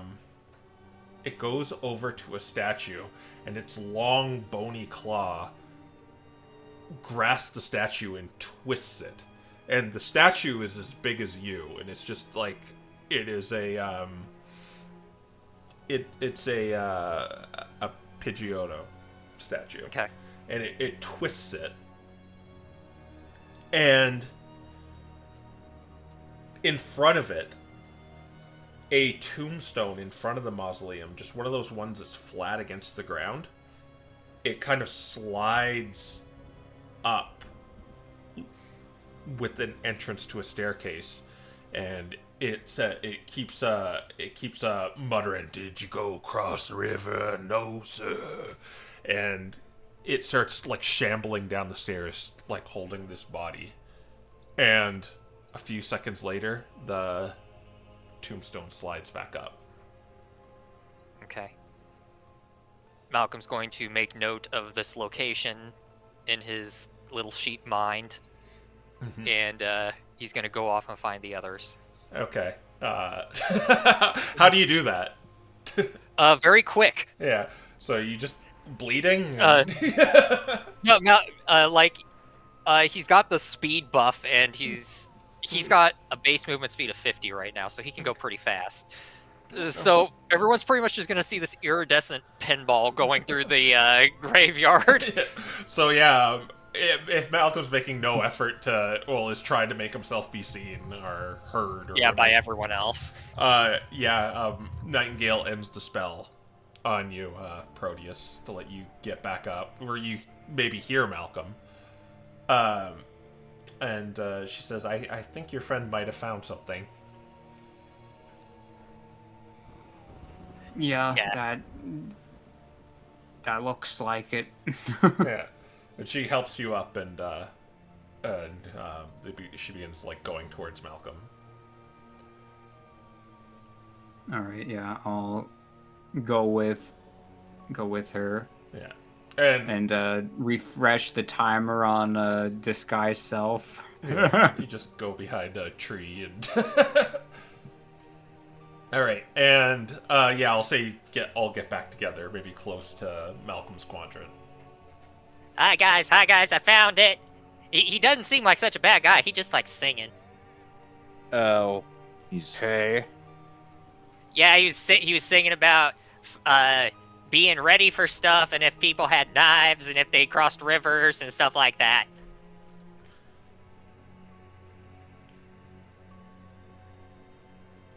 Cool. Anyway, he's over this way. Yeah, let's just focus on that part and let's track this thing down. All right, and so Malcolm would you'd bring him over to the mausoleum, correct? Yes. Yeah, and yeah, Malcolm brings you to this like this kind of enormous mausoleum. And he goes over to the Pidgeotto statue and he says, I twisted this thing and then that thing opened, then he went down there. And then it closed.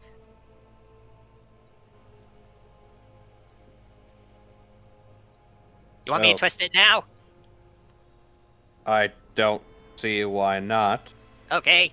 And Malcolm's just gonna grab it and try to twist it. All right. Because you are a barbarian, I'll just kind of let you do it. Okay. Like, it actually requires some bit of force, but you managed to twist it. And sure enough, the headstone begins to grind up, leading to a staircase going down.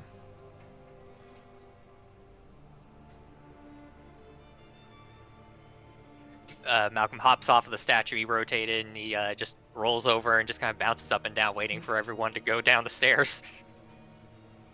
A graveyard this large, this really doesn't surprise me. Well, I would... If you have any abilities to prepare before we go down there, I would suggest you apply them. Buff o'clock. Yeah, let me see. Or Bolstering magic! I keep forgetting to use this. I'm gonna use it. or we could, of course, send someone down there, which would be a bit dangerous. Yeah, I don't think we should send someone to scout. I think at this point, sneaking is more dangerous than anything we might learn. It's not worth the risk. I don't know. Proteus pretty sneaky, and I mean, I can just... he just kind of pokes him with his hoof, and I've given Proteus bolstering magic now. Yeah. Pseudo guidance. That lasts for 10 minutes, right? Yeah. Okay. Yeah. What? Does it end early with the rage? No. Okay. It stacks with guidance too. I guess I'll give Proidus Bardic Inspiration if he's going to stealth in there. Is that what we're planning? Yeah, with all the buffs we can give him, I think we should do All that. right, well, then I might as well just guidance him for the last little bit. All right, give me all the buffs. Let's go. Don't know if you want enhance ability too, because I have that. I don't think I'll need enhance ability down there. Well, I've used my reroll, so it's up to you if you think that spell slot will be useful to you or not. I can restore it with the Pearl Power, so sure. Okay. More. Well, you can't guidance and do that at the same time, but Oh, well, still yeah, more you're right. buffs. Now you just have advantage on all those dex checks. Right. So I'll descend into the dark. All right. Do a stealth check. All right. How dark is the dark? It's very dark down here. Like dark. Pure dark. Oh boy, Dark. that's So a easy. plus 21 then. Oh my gosh. Just Oh my do it. Just in case. Yeah. Plus 21 with advantage. Malcolm, do you do a D4, right? A D3. Oh, okay, we're using that version of it. Yeah, impossible die. If D3 can exist, it's just... Yeah, it's just not a proper die. Let's see. And then I don't think 41. 41. Okay. Oh my god. Okay. The I can't use a BI even if I wanted to because I have to fail to use it. All right. The steps descend down into what looks to be a crypt. So you are here right now.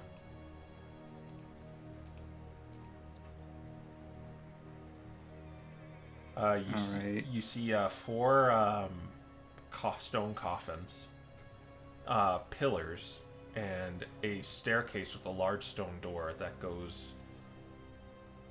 That looks like it has steps on it. going down.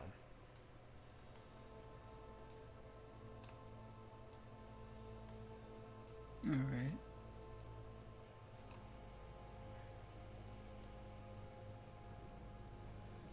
Well, let's move into the room and see what's going on. There are the large stone doors here, and you see more stone coffins on the other side too, as you blend in with the shadows. Okay. Does this look like a door? Yes, that is a door. Or no, it's a pathway. There's no door there. Okay. Ignore it. Let's go look where it goes. Okay, it leads to a few places. Well, two places. Over here looks like very much like an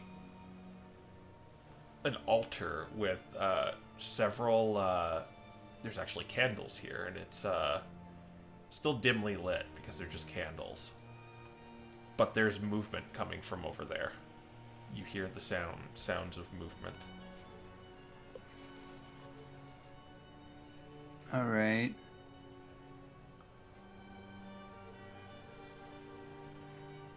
Let's hug the wall. Mm-hmm. And can I see? Yeah.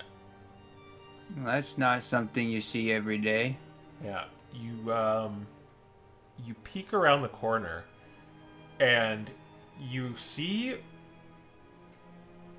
when you fought Wolverick and that mage with them, they summoned ghouls.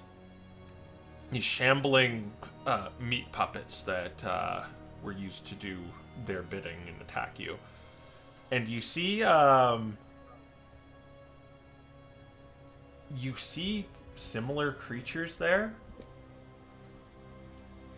but they almost have an individuality to them.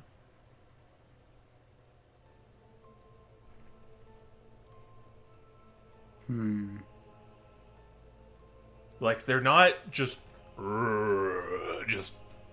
shambling around. They actually have tools, and they're like banging on something and just kind of setting the tools to the side.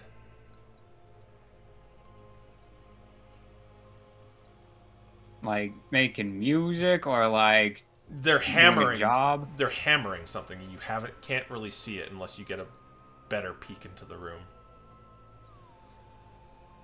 We're talking better peak, like I have to Move up a little bit to wrap your head around. Right now, yeah, so that would just let them see me though. No. You could do this. You could do this.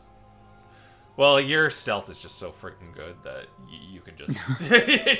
yeah. You kind of see a little better into the room, and they're chaining up a coffin. But they move with the dexterity and just precision of someone alive. And again, there's more movement coming from up here as well. Oh my, interesting. All right, well, let's do a quick sneaky pass here and see what we can see over in that area then. Okay. Yeah, you can get to there. And you see more of them. It might be a little harder to see the rest of this room unless you would expose yourself. Okay. But you do see there's like an altar with candles on it. And there's more of these undead. Definitely look like undead ghouls and zombies sweeping the floor. And they appear to be like organizing everything, and again there's just this sentience and individuality to them.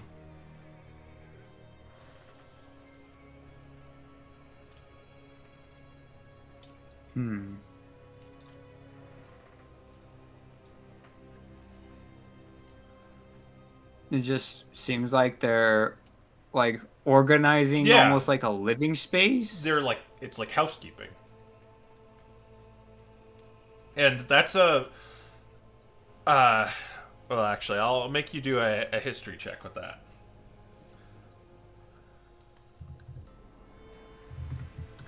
I'm like, interesting. History, not one of my better skill. 8. Yeah. It just seems a little weird that they're doing this.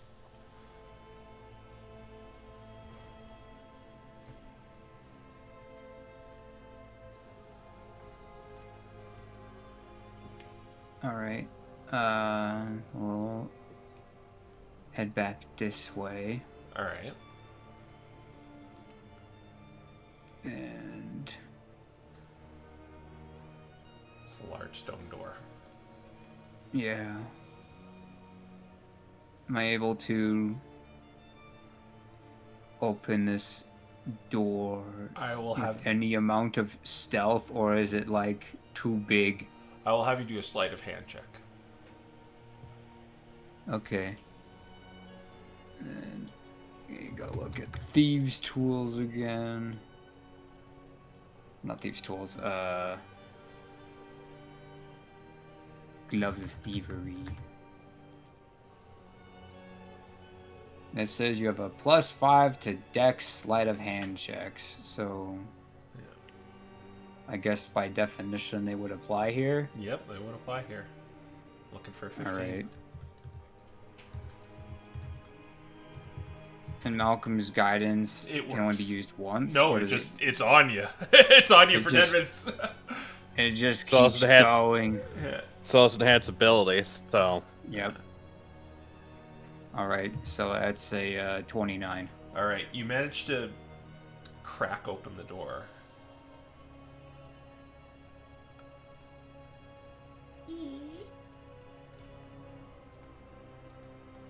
And That's all. you see more of these undead. This time, they're wearing full plate armor, but they appear to be on patrol. And again, it's not like the just shambling patrol. They just appear to be looking around, and it seems like they're conversing with each other too. Like you see like one elbow another one, and you just hear these faint mutterings.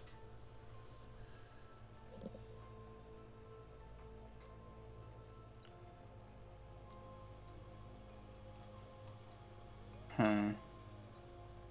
Right now, it's kind of like you just have it like opened a crack right now. Yeah. Peeking in.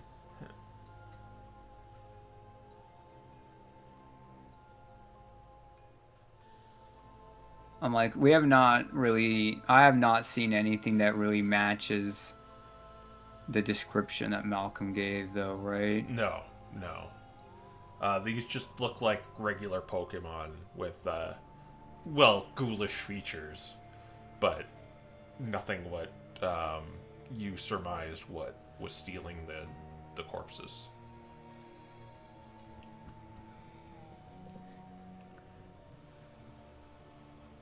But they And appear to they're- be guarding a door.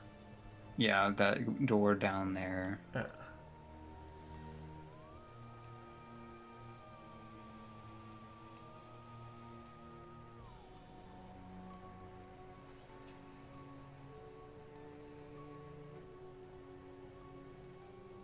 I'm like, am I able to,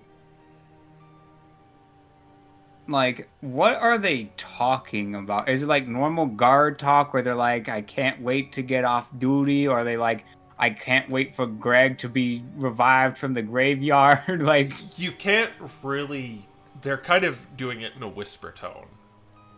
And they're muttering it, and you're like, what? You're like... Yeah, like 50 feet away.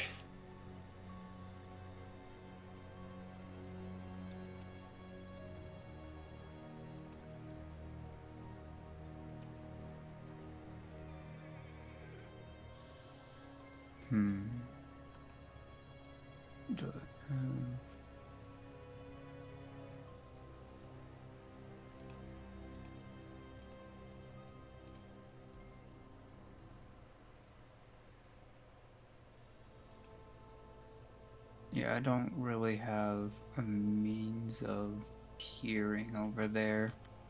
I am not divination.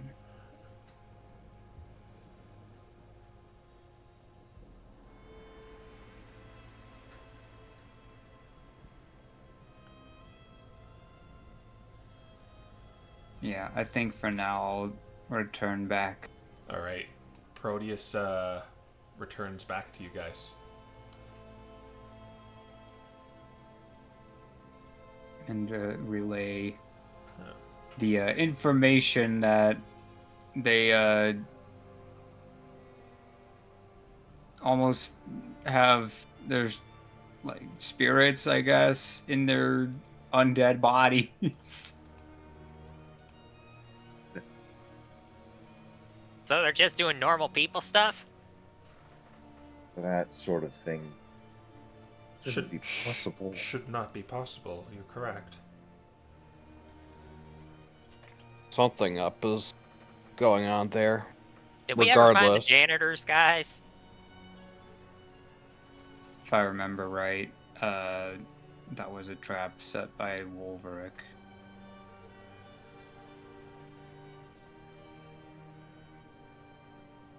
Also, what janitors? The school has no janitors because Nightingale runs the janitors. Oh, right, now I remember everything that was going on with it. Oh, never mind. In any case,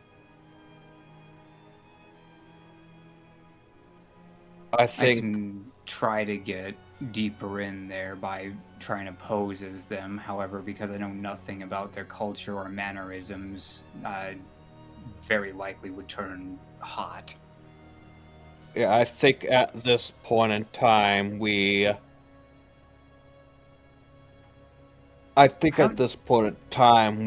just have to make our way in the less friendly way. I mean, I don't really necessarily even want to fight them. It's like, I don't know, not good to like dig up a morgue, but at the same time, I'm like, also kind of fascinated by this. It is fascinating, isn't it? But it is. This is very forbade by the edicts. Not only that, but we need to figure out what the who or what is causing all this in the first place, and we're not going to figure that out by just standing around doing nothing. Do you think you could get? You said you. Well, you are an actor, Proteus. I saw you. Wonderful show, by the way. Yeah, I just need to know what their culture is like to fit in with them. Or you could just pretend to be a new guy. I feel like that's why they bring bodies into the back of the place. So it would be extremely weird for one to walk through the front door and pretend to be brand new.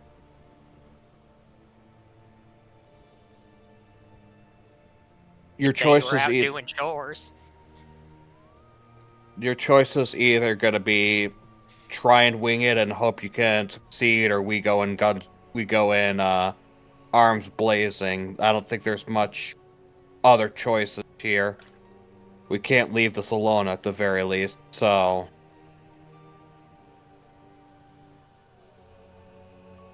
if you want to try and get in deeper, go ahead. Otherwise, let's get ourselves ready and let's start going in. Nightingale's gonna cast False Life on herself, just in case. Got a 4, so I think that's 8. All right. Well, I mean, which group do we want more information from? I imagine the guards more than the janitors. I think if you can do something, it would you find out who is behind this, because these are obviously the servants.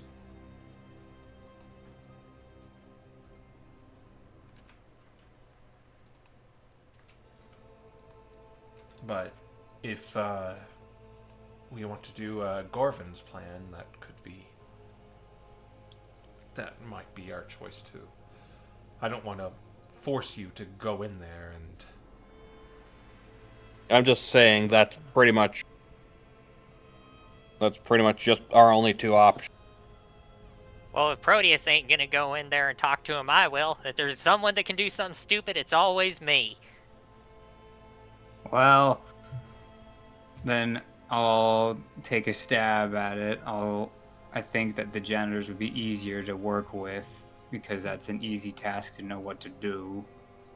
But the guards are Alright. the ones we want out of the way. You might want to Well- put on that Griever costume. Well, just be careful, because if you get caught, then it might take a bit for us to be able to back you up. Yes. Do you have a warning signal to allow us to come in after you if something goes wrong? Well, to be fair, there is nothing in the main room that I can tell.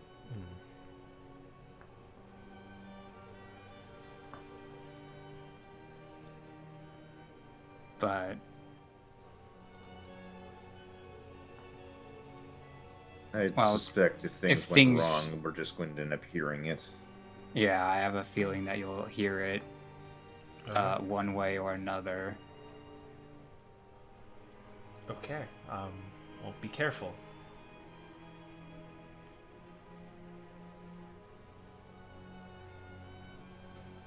Alright, and so I'll go back in and use this corner here to start transforming. All right. Just disguise yourself into one of them. Or just kind of like an undead version of yourself, maybe.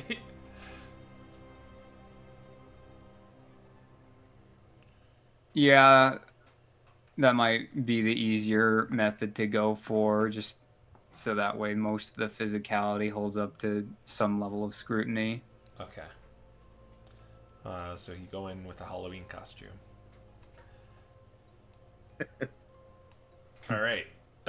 And where? Actually, I can make use of this feature. I can use the disguise kits, apply makeup, and do the classic zombie makeup routine. Just putting white powder on your face and... Let's see if Make I'm himself actually... look like a Hisuian Zorua. I don't know what the check is for this. It just says DC 10 and ability is charisma, but it seems strange. It would probably be like performance or deception. Yeah, I'll choose performance. Actually, if I choose performance, I can't fail this. Okay. I have a minimum of a 10, so There you go. You're a zombie. A zombie Zorua? yeah. Okay. All right. And you're walking down into the crypt? Yeah. Where do you go? All right. Since I don't have the ability to wear what these guys wear, I'll go hang out with the other guys. All right. Which guys? The ones over here. Okay. The ones that are organizing the place. All right. So you walk up here, and as your footsteps kind of clip and clop down the stone, they look over at you, and just look back at their duties, where one of them has a broom and is sweeping. Another seems to be like setting up this coffin up here. Like the inside of it, putting like pillows and lining it with blankets. And this one is just fixing the candles. They don't really... They Right. look over at you, but then just kind of look back at their duties. Yeah, I'll probably start helping with the organization over here, try to recognize whatever pattern they seem to be going for. Yeah, they seem to be kind of spacing the candles out so they're like an equal distance apart. They have like a tinder box that they're lighting some with. I'm sure with a great amount of struggling. Yeah. But yeah, it seems what they're doing. All right. And I guess Proteus will ask them, how long do you think this shift will be? Oh. I don't really know until the master says we can sleep.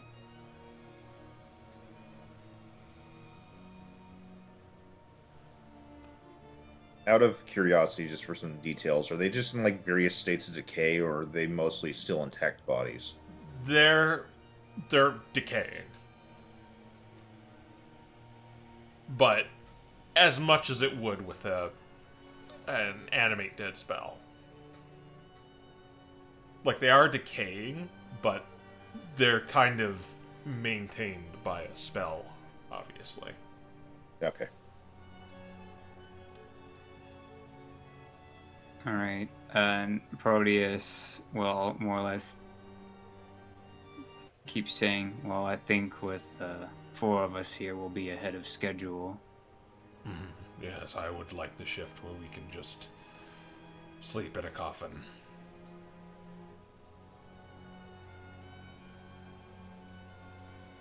Were you assigned Yes. here? Yeah, I've been assigned here recently. I'm still getting to know the master.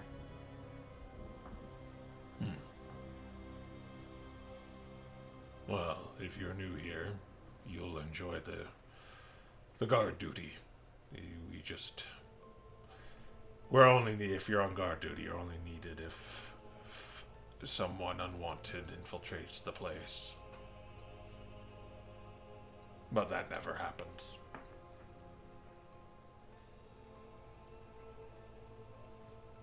Which is why I like the shift.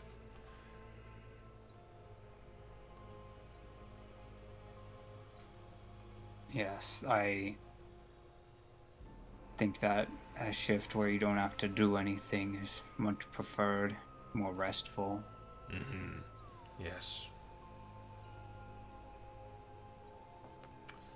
But the master, I've heard the master promises we'll get to roam free soon. And one of the other ones like, Jay, don't talk about that, you know, you're not supposed to say that. It's not part of it. Oh, sorry. Forget I said that.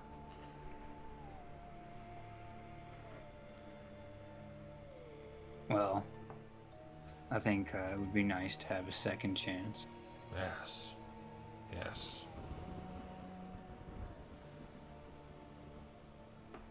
I don't suppose that sometimes you pass the time by telling the stories of how the last time, if you will, ended. Oh, yeah. I just died of old age. I got stabbed by bandits.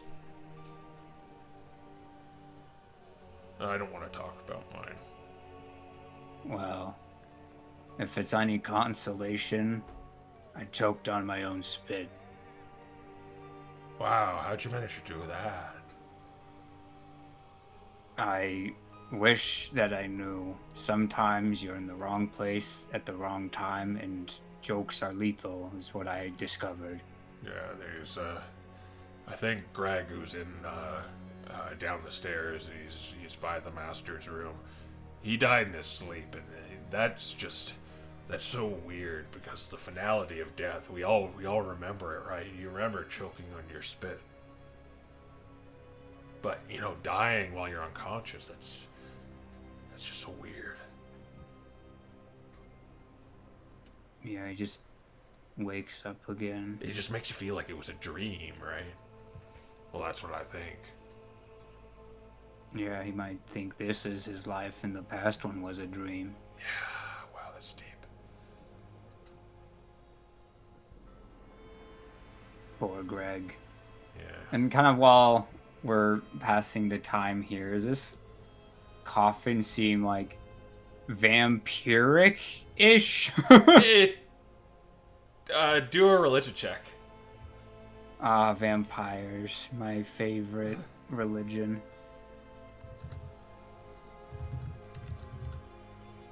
Uh, 24. You would know this isn't vampiric in any way, but it's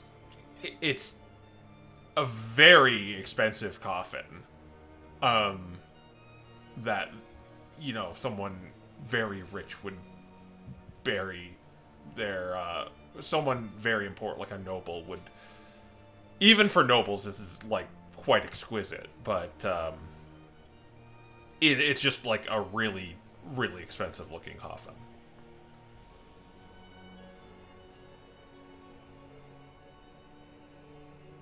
Yeah. From the way that we're talking and so forth, does this imply that this is like the master's room? You wouldn't know that. Nothing would suggest that.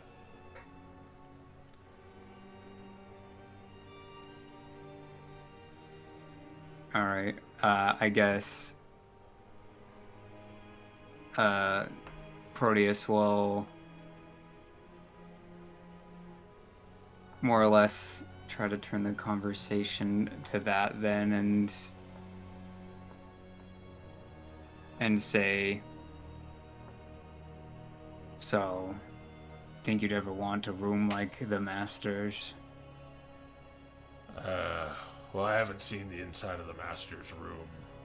He's preparing that ritual in there. He's like, shut up, you're not supposed to talk about that. Well, I haven't seen the inside of the master's room.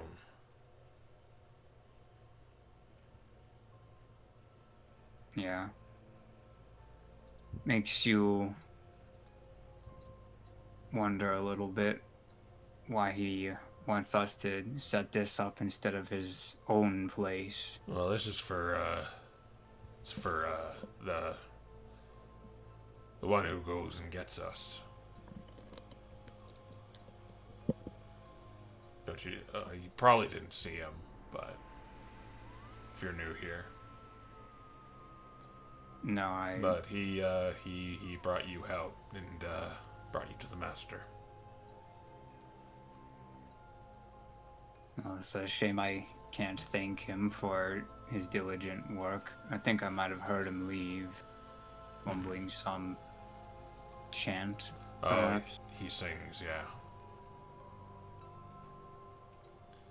I think I heard he was an undertaker, like years and years and years ago.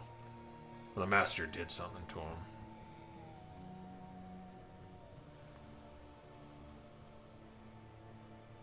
But that isn't my business. My business is to sweep.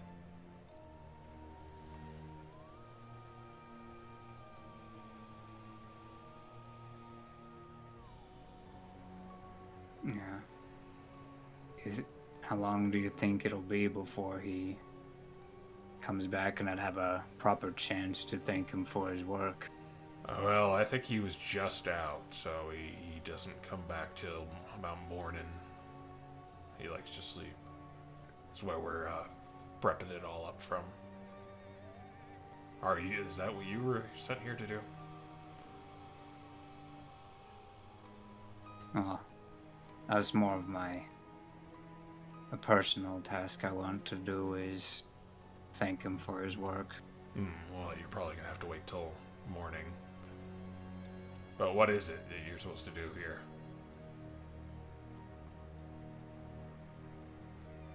Same as you. Keep, well, at least tonight, this shift of organizing. Alright, well, we should probably get to it. We've probably wasted too much time talking.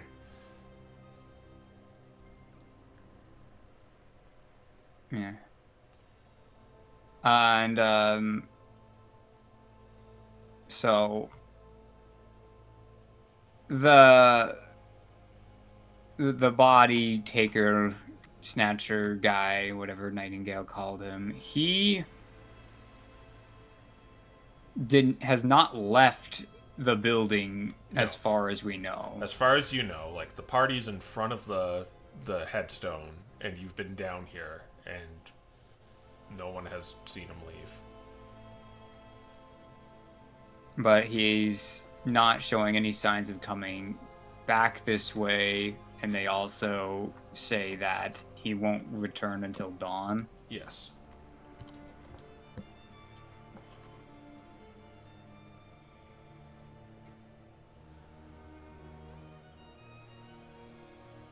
All right.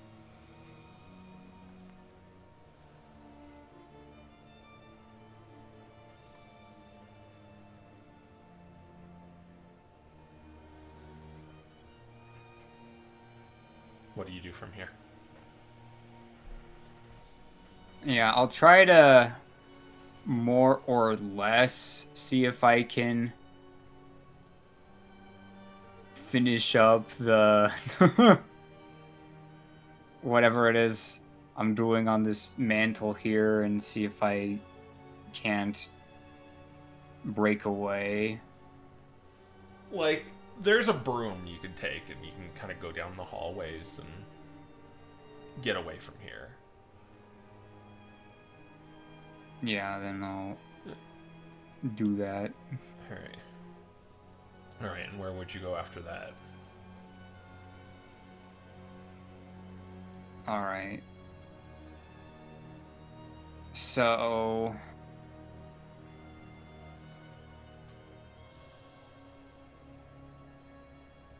from here, I think I'm going to As you walk make my... As you walk by it, from out of the coffin, on the top, two figures pop out. It scries open as two of these wearing almost decaying like woolly wool with holes in it. They look to be like very they remind you of like the robes Dante wears. They get up and look at you with their socketless eyes and say, "Where have you been assigned to?" And he responds, I've been assigned to custodian duty of this area. You just kind of gotta keep sweeping the area here and say this area also needs to be cleaned, does it not?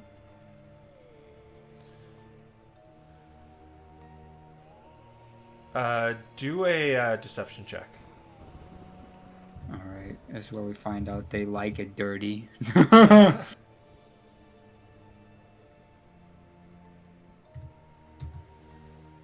Natural 20.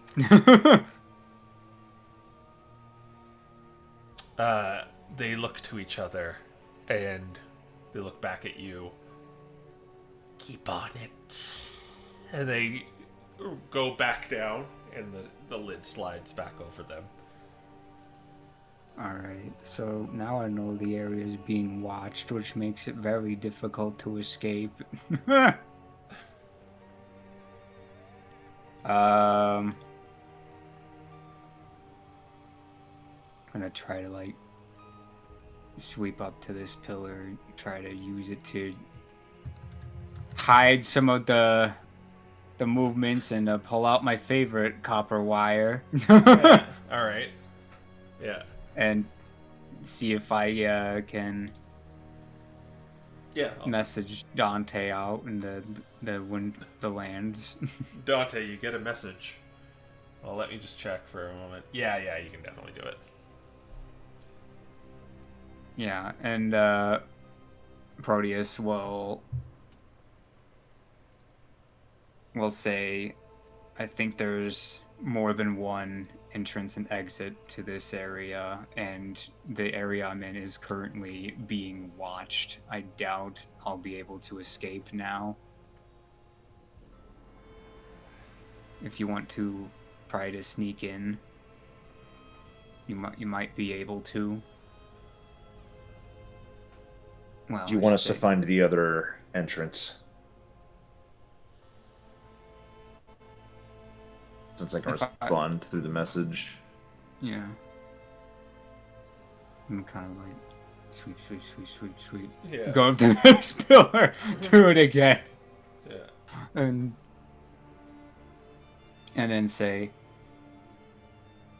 I think it would more or less be the same thing as what we have going on here. There's some kind of ritual that is going to happen here soon. I'd rather do this diplomatically if possible, but again, where I am is under scrutiny. So you'd need disguises to get in here, or at this point, we'll have to see if we can try diplomacy by walking through the front door, which never goes wrong. I'll sort of relay what Proteus has told me to the rest of the party, and I'll just put it out. So if they're more intelligent than we suspected, Proteus suggests diplomacy, but I don't think there's much. Like, we're looking at a bunch of undead under some sort of unknown rule with some sort of unknown motivation. I feel like there's very little good that could come out of anything that's happening here, so I don't think diplomacy is really worth doing. besides, there's mention of a ritual, and I don't like the sound of that. Yes. That too. If what Proteus is telling us is true, which is fascinating, they might have sentience to them, but it is against the edicts that it is like this. It cannot be done. We can't let a problem like this fester. And I think you, Dante, it's almost your duty to put a stop to stuff like this and give back their eternal rest and stop the one responsible. Very much Well, so. what if they don't wanna? Well, they aren't going to want to. Well, I mean, while they were alive, you could write those little waiver things. They could write those little waiver things, and you can make them janitors. I mean, if this is really them, then what's the difference? Well, Malcolm, this is not the same thing as what. Why? Not only that, but there is a ritual, potentially dangerous ritual on the horizon. And I don't think don't do the ritual is going to be something they're going to listen to. Well, what if they don't know what the ritual is and they wouldn't like it either? Well, there's several problems with what you said, Malcolm, when it comes to necromancy. First, the ones at the school signed those waivers in life. As mean as it sounds, a dead person has no rights, besides their eternal rest. And second, they have been brought back to life by a necromancer, unsanctioned, and unlike I am, to do such a thing. And between the skeletons at the university and this, the skeletons aren't really them. Yes. And you ask, well, what if they don't like it? Well, see, the thing is, we're not going to we're not going to find any proof of what the ritual is at this point in time. Proteus is apparently in a position where he can't really do much unless we liberate him, and us liberating him is going to require some amount of fighting. And we'd have to have him just remain there alone for an exceptional amount of time, and we don't have time to do that.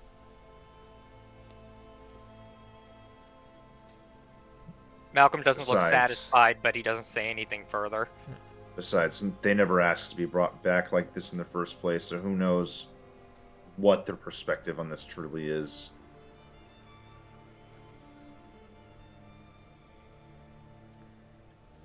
Even if they are who they were, they're, what, decaying bodies still? And they were brought back by someone's selfish whim rather than their own volition. Yeah, and even if it is them, they're being used.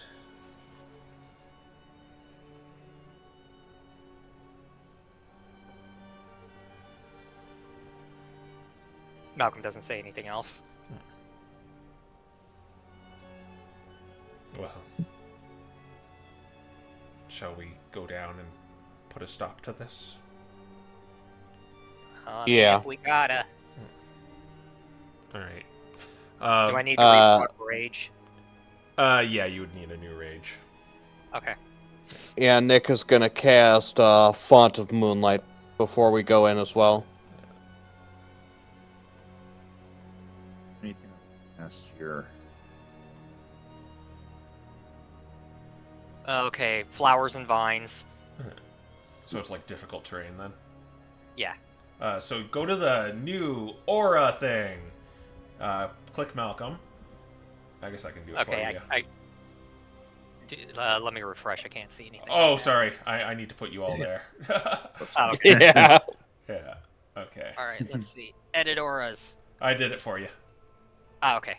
How big is it? 15 feet. That's quite large. Here. All right.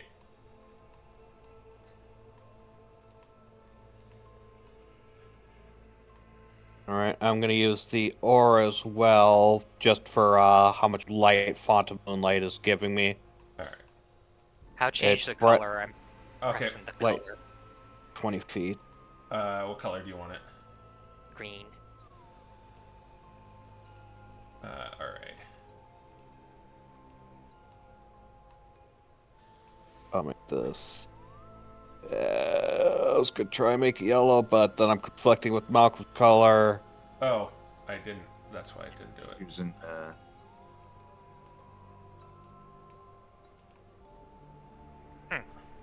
When I tried to change it, it wouldn't change. Oh well. Okay. It's because you are not the DM. All right. All right. So are you gonna do anything, Proteus? I do intend to do something, but it more or less involves getting deeper and getting more information. Okay. I think they're coming down. so you're just kind of a zombie sweeping right now. Yep, I intend to make good use of my position. All right. So as you guys hit this point, I'll let you be in any order you want. Nightingale's with you too. As you enter this room, you see the group Proteus, and from the coffins lining here and the two here, you hear the sliding of stone as go away, but they seem to be going to attack you. Hey guys. Do we really have to fight? They don't appear to be listening to you. Oh man. The answer to that question is apparently yes. Yeah. So why don't we roll for Wonder if initiative? Wonder if they even could say no if they wanted to. They got a nat 20. Oh, Oh dear. my gosh. Oh yes, I have. Oh, I got terrible. Middling.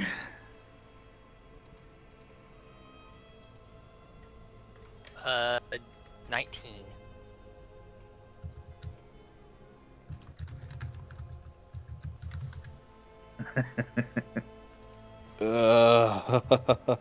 Uh, Dice, dice, dice, dice, dice. They got a nat 20, but they are ghouls. So. Yeah, they're all ghouls, and so they got 27. 9 from opening.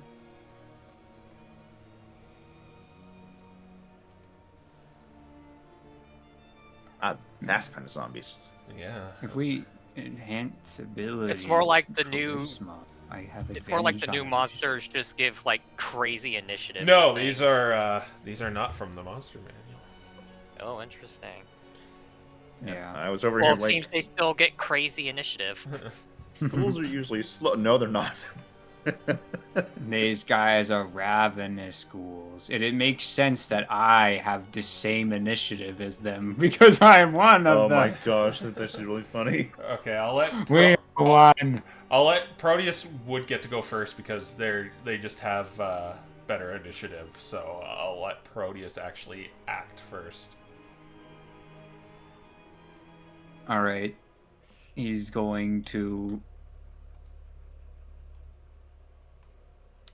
This is interesting, but I have to make sure I have some amount of vision with everyone, so I'll run Oh, what the?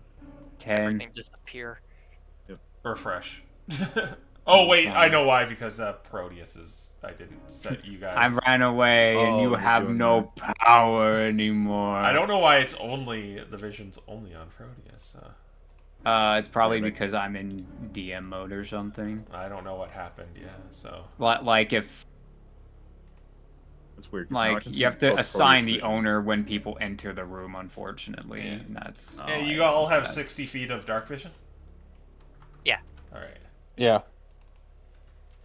All right. Yeah. So continue your turn, Proteus. Yep, and then he's going to use his bonus action to dash. And then he's gonna come up to these guys and he's going to take the influence action All right. and say, "The master needs to be warned." Do a deception All right. with I guess I'm using advantage, parser. because it's your actor. Oh yes, I do have advantage on that. You are correct. I was going to ask about costumes, but I don't need a costume for this one. All right, and so then that's a 18. Yeah. What's going on? Intruders have entered the front room. You two go take care of it. We'll go warn the master, and they're gonna go off. All right. And I've used my action, so I can't follow them, but I will follow them given the opportunity, and that will end my turn. Well, I guess they haven't left yet because it's not their turn, because I didn't expect them to be part of the combat. So, Just gotta roll them into initiative now. yeah. Well, since they are gonna run off, you get only a 15.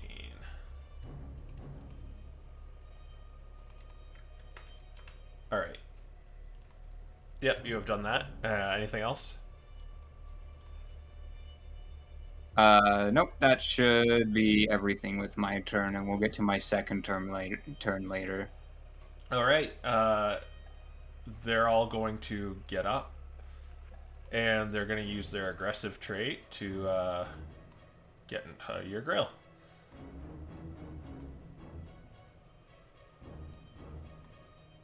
Remember the difficult terrain. Oh, right.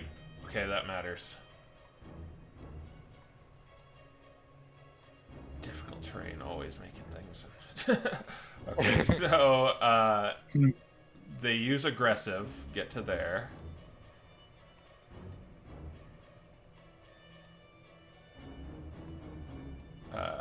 So five. The green one is. Okay, so 10. And then that's all it's aggressive. So they can still, these ones can still definitely get to you. And then it's going to use its movement to go there. So they can all still kind of get to you, but these ones cannot. They're just going to stay on the sidelines. All right, they're going to use pack tactics as well. Of course they have it. Of course. I love zombie pack tactics. All right. All right. So the two in front of Nick are gonna attack him. That's 2 nat 20s. Oh baby. Wow. All okay. right, that's two luck points to reduce those out of nat 20s. All right. So it's just a hit, and the other one's gonna hit you with advantage. I think that next one is just gonna miss you. They don't have like multi-attack or anything, right? Nope. So they're just gonna. One's gonna hit you. It was a crit, but you got rid of it. So it's gonna bite you. That's gonna be 6 piercing damage and 10 poison damage. I'm immune to poison damage. Oh, okay. So they don't do the poison damage, so only 6 piercing damage. I'm so glad I have that variant.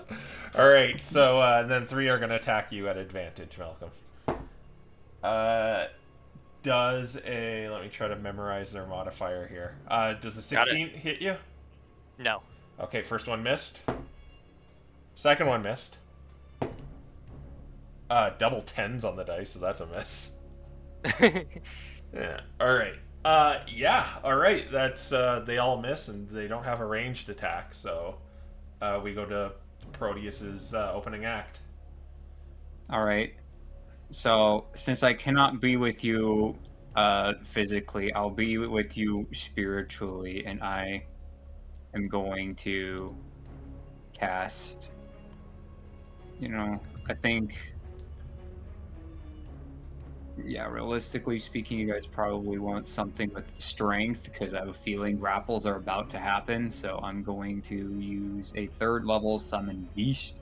All right. It's still an illusion. And so I can put him like very far away from myself. He's like probably here. All right.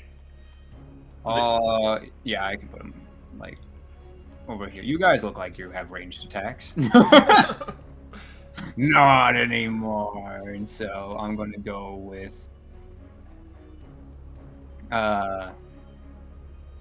yeah, I'll go with the land version. So he's got his own pack tactics. All right. And then Malcolm. All right. Let's see here. We're gonna use the glaive, and they have advantage anyway, so I'm gonna reckless attack. I think I'm gonna go after this guy. All right. That's double nat 20. Wow. Again. Wow. Oh Yeah. my gosh. Yeah, you double that 20 it.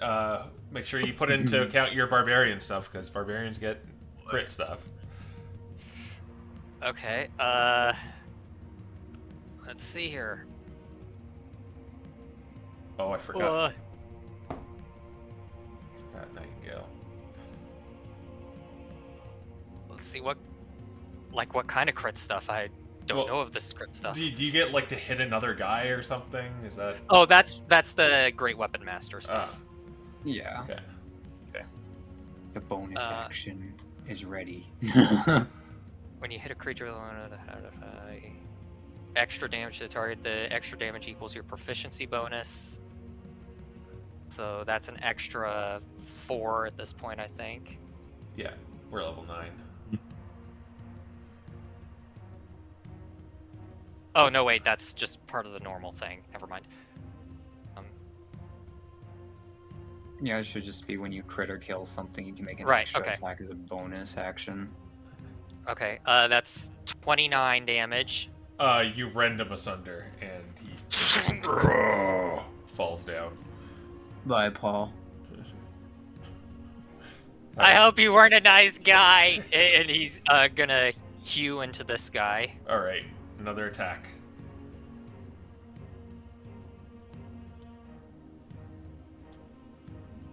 Almost a 20. Oh my gosh. Almost That'd only be a crit. counts in horseshoes. It counts for your champion or gunslinger. 24. That almost does it. All right. He's gonna make his second attack against this guy. Okay.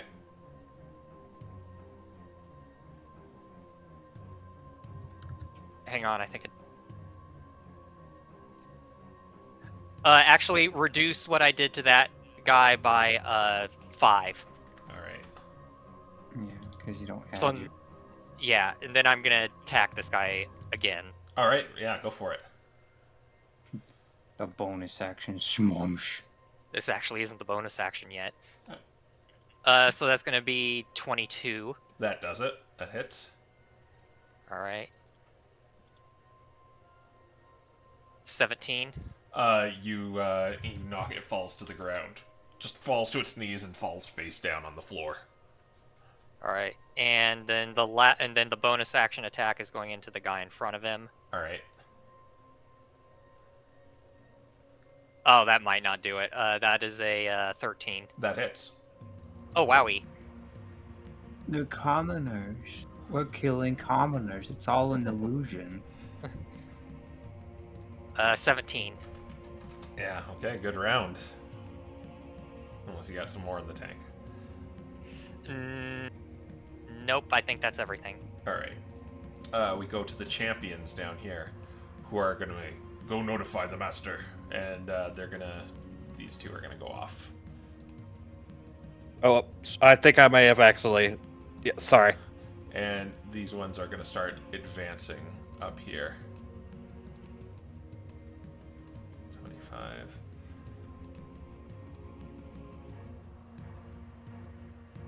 As you see these ghouls clad in armor appear. Do you have anything? No. Yep, okay. Then we're gonna go to Nightingale, who is going to use she's going to see these guys, and she's gonna use web. How big is web? It's 20 feet. 20-foot cube.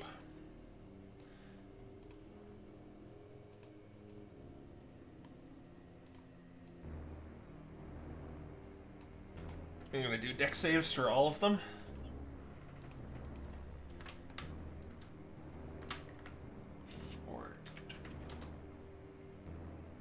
Ooh, I think only one failed. And that's this one. So this one is restrained. Where's restrained? Restrained. There it is. Alright. And then we're going to go to Dante. Yep. Okay, this is weird because I have to stay on someone else's space briefly. Uh-huh. But I think I can do that because it's friendly spaces. You can walk over these guys. Yeah. Yeah, they're down.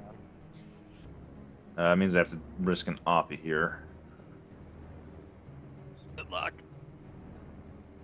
I'll give you a lot to cover for that guy. Okay.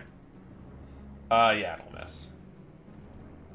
And hey, this is a perfect opportunity to sear undead. Is that like Everything's within 30 feet of me. 1, 2, 3, 4, 5, 6, 7, 8, 9, 10, 11. All of them gotta make wisdom saves. Oh, so I'll do it like this. It'll go like 1, 2, 3, 4.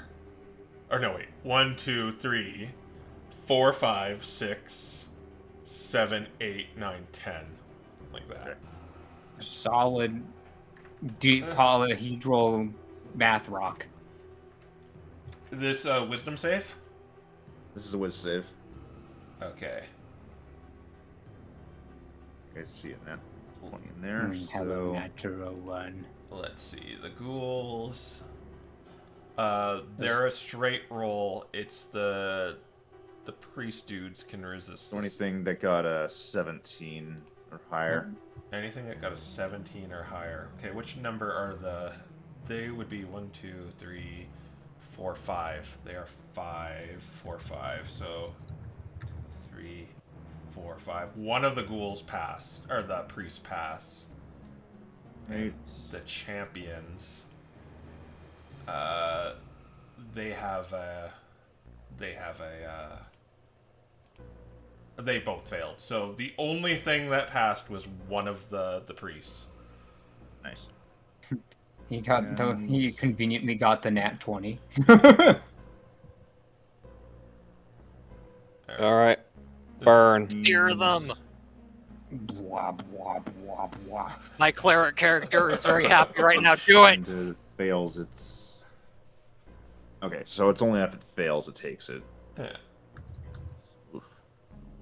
So they're all taking 23 radiant each, and then turn undead's effects go off. So they're the ones that failed are frightened and incapacitated.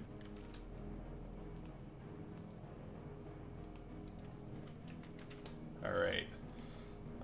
That fright. If you guys want to help me, Certainly. while I resolve their HP, my foot here. Right. And Except this one. This one is not. All right. Yeah. I can't affect their HP, so. That's well, we're okay, just but it goes frightening things. capacity. Yeah. Frightened incapacity. Oh, These are probably... You can leave the dead ones dead. No need to. Yep. All right. My So favorite. this is the first time you've done this. So what do you think you do?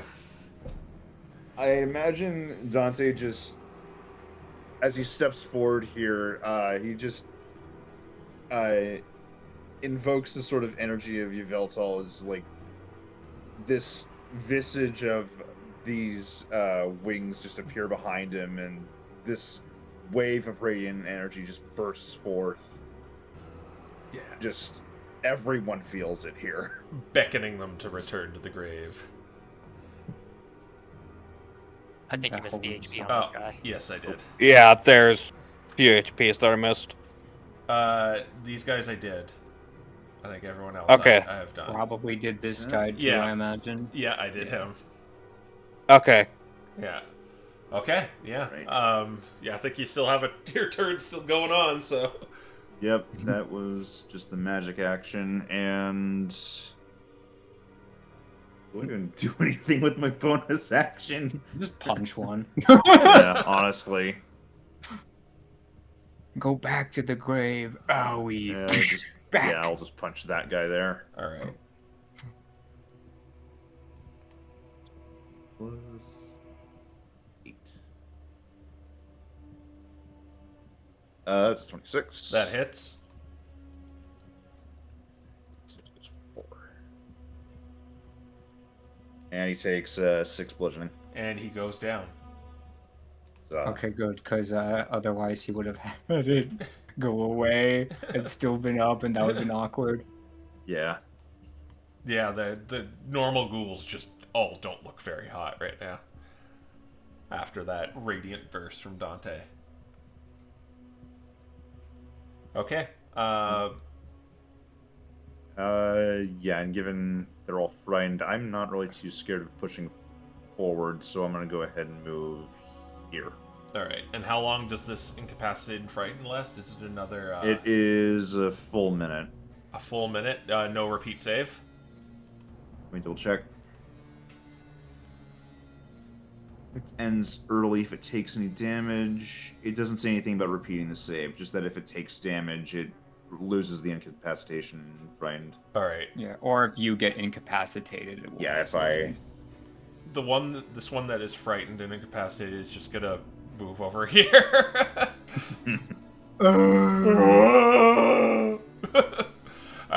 But this one, not affected by your radiant turning, is going to steal itself, and it's going to look at one of the slain bodies, and with a bonus action, it holds its arms out and begins sending this necrotic energy towards this one, and it gets up, starts twitching, and then it gets up with 5 HP. That was a bonus action. I had a feeling they'd do something like that. Yeah, considering the bodies weren't removed. Yeah, and it's going to use its main action to shoot a necrotic blast at you, Dante. After doing All right. He might have disadvantage because of the stamp. Oh yes, it's a ranged attack. Yes, so he would. Oh. Yeah, and he only got a 8 to hit. So it just sails by you. Maybe it is a direct hit, but the residual energy from the turning just kind of dissolves it. Yeah. Sick. Yeah. All right. Yeah, and he will slightly move back as well. All right, opportunity attack. And the beast is gonna grapple him. Okay. So it needs to. Is it good at any of these? No, it's not. It's horrible at both. Nice. Perfect. Grabbed. It's grappled. That is perfect, Proteus. All right. One of the many monsters we fought in the Kaleidoscape is now grabbing him. Yeah. All right. Nicholas, I'll let it go to you next. All right, I will almost certainly take an Oppie for this, but Nick's gonna go over to this guy. All right, it'll be at disadvantage, and you're gonna take 2 hits actually. One's gonna be at disadvantage. Incapacitated? This Oh guy. right, that one's incapacitated, so it's just this Yeah. guy. Yeah, so just this. I expected the Would one. he be prone? No, he gets up. Okay. But Double check. he won't have pack tactics because everything else is dead around him. Yeah. Yeah. He still got pretty high at 23. I will use my bonus action to shield for that. Your reaction, you mean? Sorry, reaction to shield for that. All right, you'll just take 6 piercing damage since you can't take any poison damage. I use shield. Oh, right. So nothing happens. All right, you're there now. Okay, yep, and with this radiant moonlight coming off of Nick, he's gonna attack the priest. All right. He's going to start with True Strike. So that'll be 18. Oh, that hits him. All right. That'll be. It's gonna be a lot of radiance. Give me a second. First time I've used Font of Moonlight.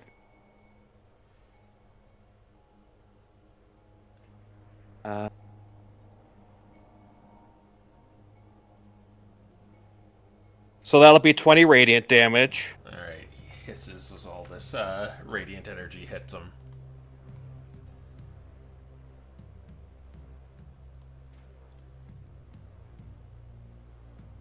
And Nick will activate the wait this yeah.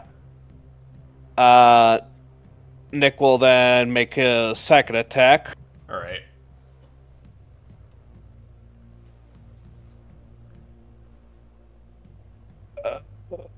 I can't remember. I'll just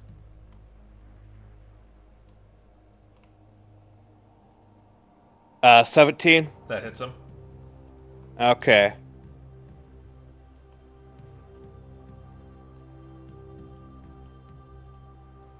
That'll be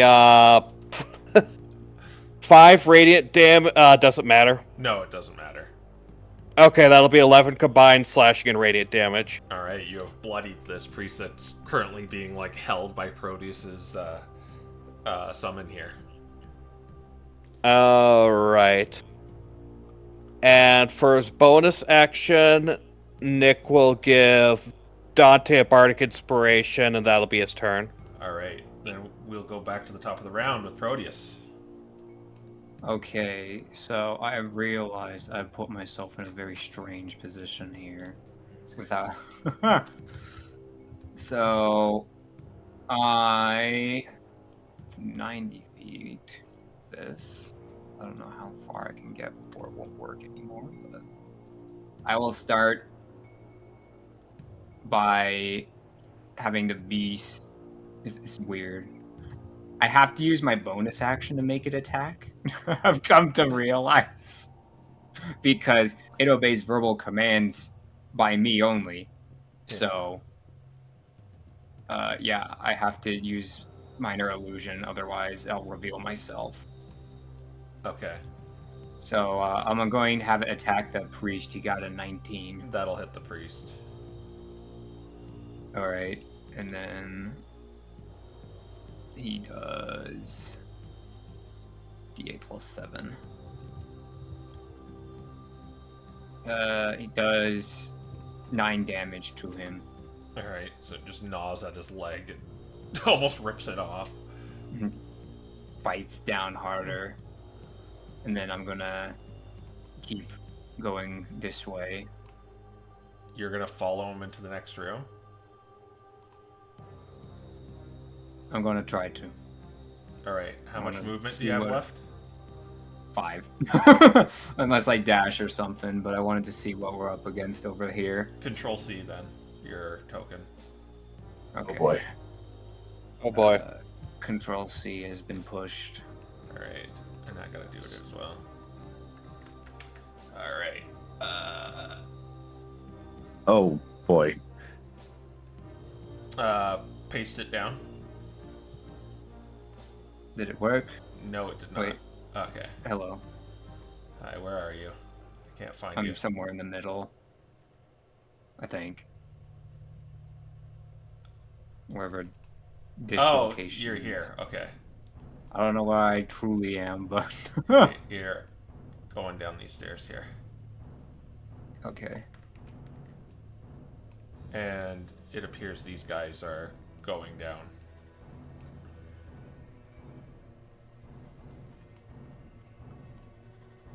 That's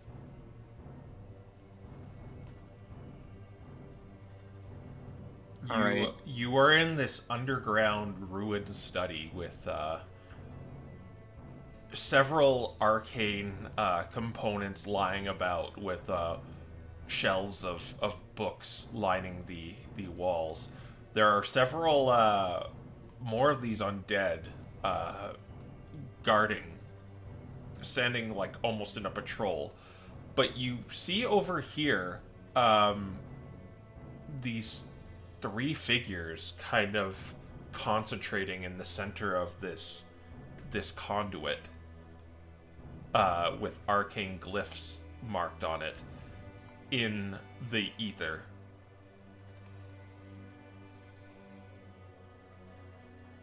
And up on top of the glyphs is what looks like this deformed fetus. This huge fetus with an umbilical cord going up into the ceiling.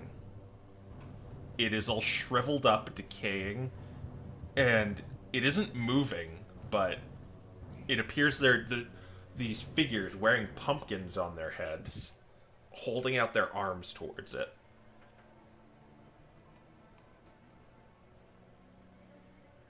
Well, isn't that peculiar? Isn't that peculiar? Do you have anything left to do?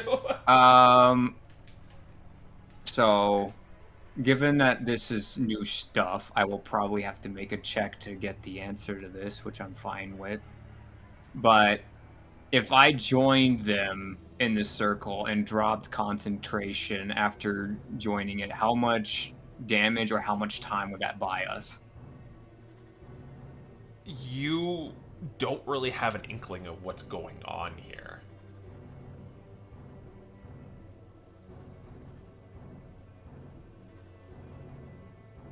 All right, so it's probably not circle magic then.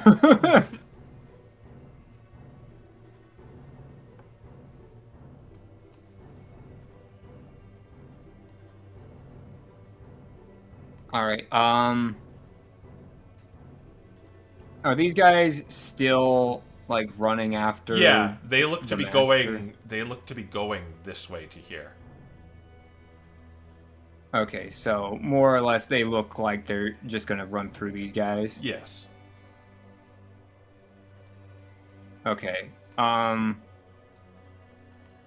think for the sake of it, it might be helpful for me to try to figure out who or what the master is and what he might be capable of before coming back to the party. So I will use my action to dash once more, All right. and I will.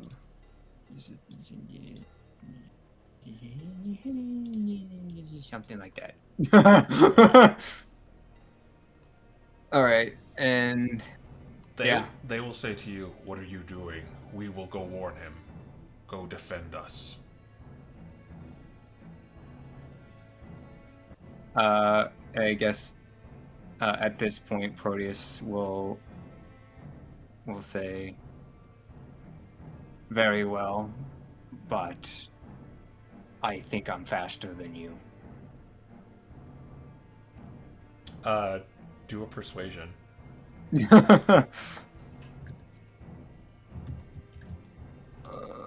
This is one of those situations where I'm like, I don't know if passing this is what I want or not. I instantly regret what I just said. I got a 2, Oh. which is a total of a 7. Go back. We will inform the master. Okay. All right. All right. Yeah. Is that all you're gonna do? Yeah, that's my action and my bonus action technically and movement. All right. Back up here. Does your summon get to go, or you? We already did his turn because Okay. this would have technically just happened now, but I gave him the command last turn. It's the ghoul's turn, but I think only this one gets to go. So it's just gonna attack Malcolm, who attacked recklessly. Oh no, it did matter. Getting a 24 to hit. Yeah. So you're gonna take 6 piercing and 10 poison. Oh wait. I shouldn't have. Would a 21 still hits you? Yes. Yeah, because I did. No, you reckless attack, so it would get advantage. Yeah. Okay. Yeah. Everything's good. It all hits you. Okay. The rest are Good. incapacitated and frightened, so I think they're just like gonna run away. Well, this one is in a web. How does web work? This guy's in the corner. I guess he can move horizontally and try to go past. If the web anchor the first time a creature enters, it starts its turn there, so it's got to make the check again. These two got to make their check. So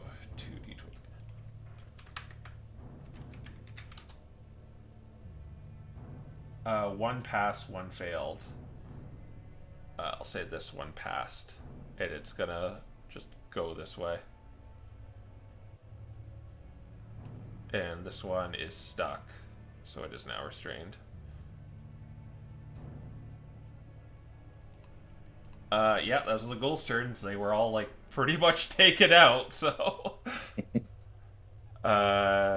yeah. Super effective turn. Yeah. Malcolm. All right. Gonna proc a Napi from this guy. All right, he'll attack you not at advantage because it's over at this point. I think he misses you with the 13. Okay. Yeah. Oh wait, Nick's there. Okay. I'm gonna use my javelin to attack this guy. All right, so you just huck it over at him. Mm-hmm. All right. I'm still gonna reckless against my better judgment. All right. Which may have actually made the difference. 20 flat. That hits him. All right. He's got to do the strength thing unless this kills him. Of Do course. damage first. Okay. 14. Yeah, he goes down. Okay. Okay, so that's 5, I think might actually just 20, 25, not right regardless. 30, 35.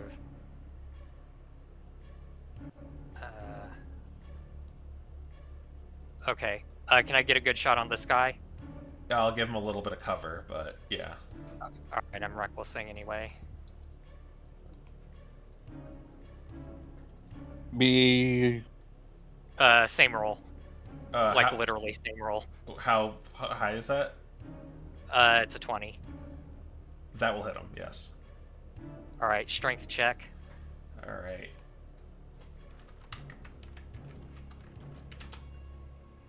$16. Okay, that fails. All right. 23 damage. Ow. And because I KO'd this guy, I get to make a bonus action attack. All right. What did the fail on the strength do? It pulls him to Malcolm. Okay. Malcolm's just going to kind of pull him over here. And I believe he's no longer frightened and incapacitated. Yeah. yeah. And that's a 19. That'll hit. And how much damage did you do? D12 plus 12. 22. He's down. Okay. Excellent. That's what I wanted. Exactly. All right. Pass turn. All right. The champions. They have to use an action to get out. Well, just this one. This one isn't restrained, right? They should both be. Oh, right. He passed. But he still has to do the check at the start of his turn. They both pass though. This one doesn't need to do.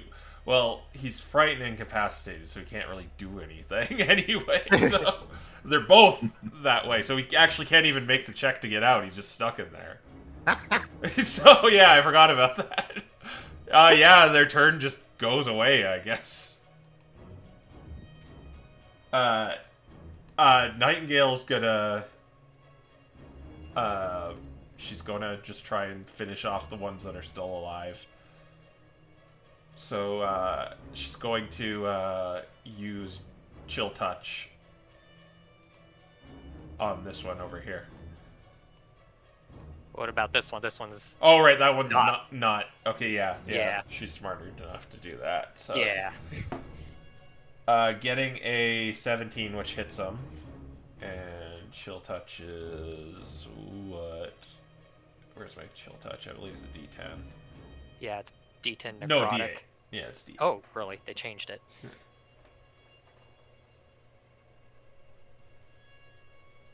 And you hit, and oh, it even has a caveat. If you hit an undead target, it also has disadvantage on attack rolls against you until the end of the next turn. But it dies. Hooray! All right. Yeah, that's that'll be. She'll move closer in so nothing can hit her. Seeing like Dante's the source of their fear, so she'll stay close to him. All right, Dante. Okay. Might as well go ahead and finish off the guy up on the top left. So I'll just hit him with the Toll the Dead. All right.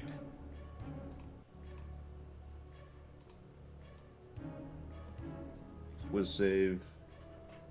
What say for the zombie? It's just straight D20. 18. Ooh. Nah. Okay, that's unfortunate because it's a save suck. that case, well, I've only got my bonus action. Might as well just quickly move up and punch him. All right. Just the bell tolls and then whatever. Ah, 14. That hits. Okay. Now let's see if this is enough. I think you'll do it. It only has 4 HP. Yeah. Well, The bell toll. yeah. The bell tolls, and he's like, "Wait, that wasn't so scary. I wasn't tolling for you." And he punches him in the face. Ding, ding, ding. It was a different kind of bell. Okay. Yeah, I'll stay here just because of the frightened and all that.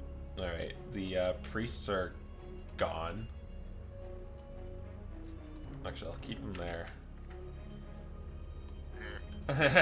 All right. Just in case. Nicholas. Let's see. I believe web is. They're all restrained in it. 15. Well, I mean, I think web is not friendly fireproof, so that's what I meant. Yeah, so you'd have to walk around it. 5. 30. Let's see. I think. Do I want Nick to dash? Nah, I think it is probably for the best we start getting rid of some folks just in case they come back. So yeah, Nick's going to attack the restrained guy right next to him. I believe restrained gives Nick advantage. That is correct. All right. Bruise strike. Die.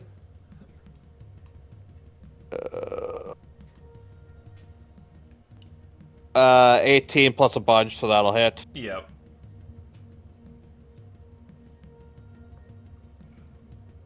Uh, 19 radiant damage. It goes down. Alright, unfortunately there is not a thing over here to second attack, so There is one there still. well, I used his movement, and I used all his movement. Okay. Yeah, then is that your turn? Yeah, that'll be my turn. Then top of the round with Proteus on, in here. Let me find it. Proteus, you are here. They have, told you to go back. Oh, yeah, I forgot to do their turn. They would have, been going this way.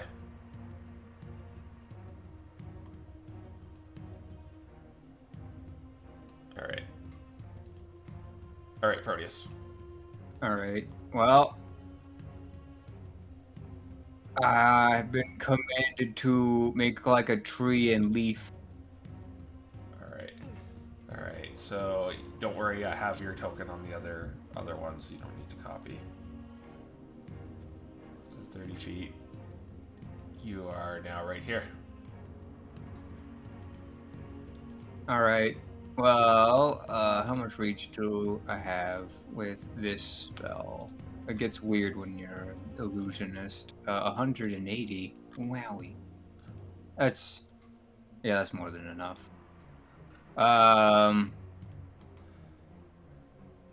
You're restrained. Let's hit you. Alright, I'm gonna cast, He's dead.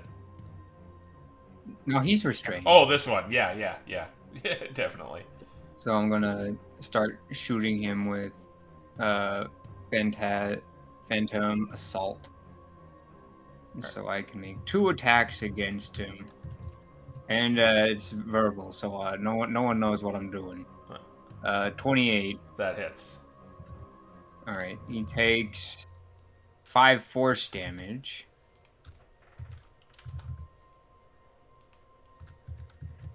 And he would no longer be frightened and incapacitated, but still restrained.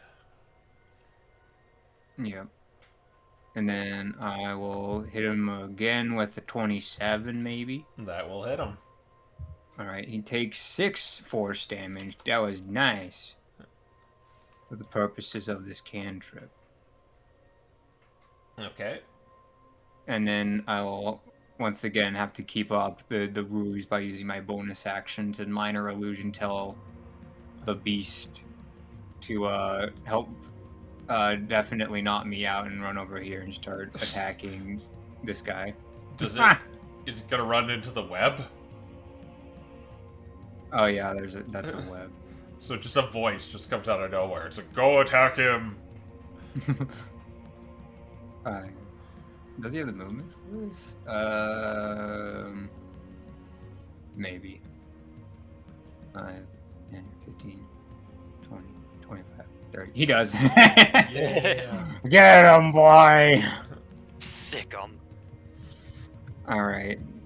And that's going to be a +9. Natural 20. Yeah, well, it's gonna rip them apart. Nice. 8 plus 8 plus 7 is 18 Okay, it doesn't. piercing damage. It doesn't like kill him, but it does quite a number. Alright, and that's action, bonus action, movement. All right. Then we'll go to the ghoul's turn, which I think all of them are basically out of commission. They're just gonna kind of go up here, I guess. This guy's still. Yeah, he's gonna run away. Malcolm, you could attack if you want. All right, I will oppie him. Yeah. Chances are you'll get him. Yeah, that's a 19 without mods. And he just goes down. Yeah. Yeah. Okay. There's no more ghouls. Malcolm, it goes to your turn, so your reaction's just back now. All right. 5, 10. Okay, we're gonna finish this guy off All right. so that he can't tell his friends. Whisk 'em. This is the javelin. It's 13. Yeah, that would hit. All right. So that's a D12 plus 12. It's just gonna do it.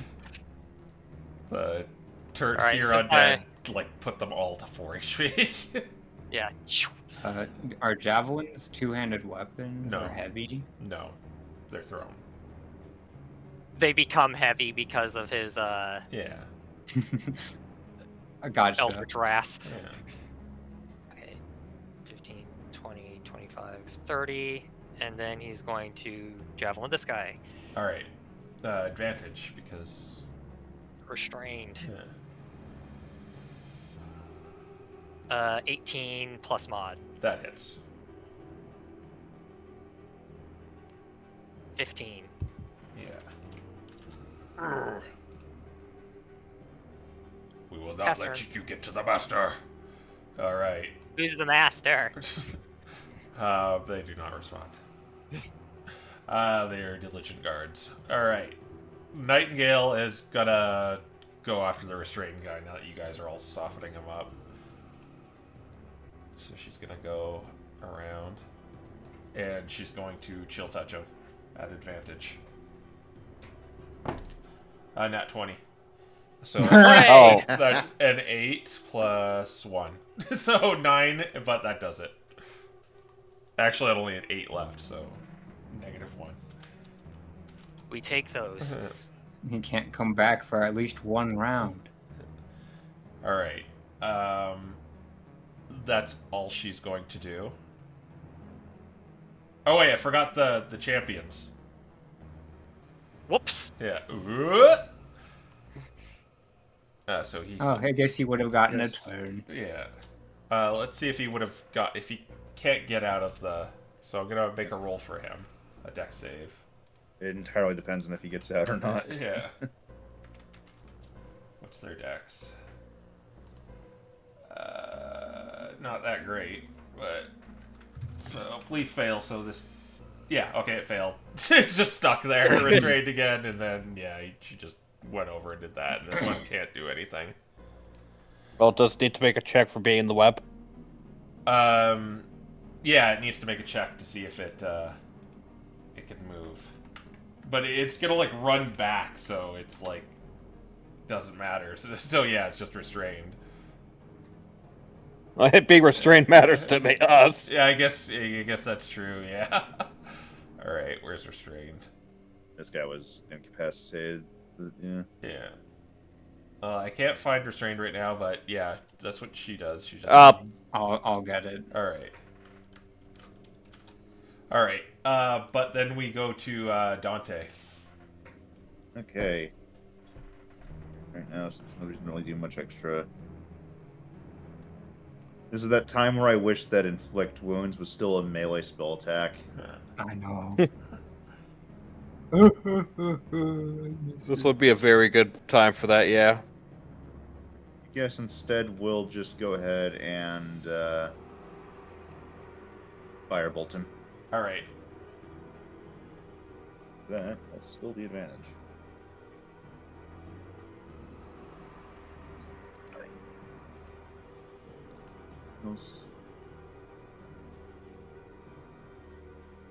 Close. Okay. Actually, double tens. 19. That'll hit. And roll 2d4 on top of this. Oh, Found the weakness. that's 2d10 plus 2d4, and Oh, then no, wait. add 5. Interesting. Okay, so 20 combined. So as you hit him, the web begins to burn the section he is. He's Yep. no longer restrained, but he takes that extra damage.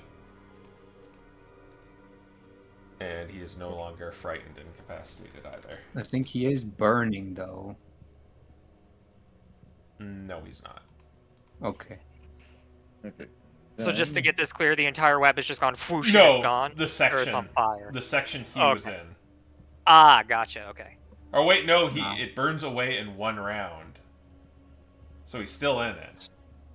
So this 5-foot chunk of it is on fire. Yeah, it's on fire right And now. he takes damage from it, but the rest of it is still standing. Yeah. You know what that means? Let's try to grapple him. Yeah. Ah. He's still restrained, though. He's going to be restrained for Oh. 1 round still. Punch him. Yep. Well, might as well just punch him then. Yeah. We'll check something.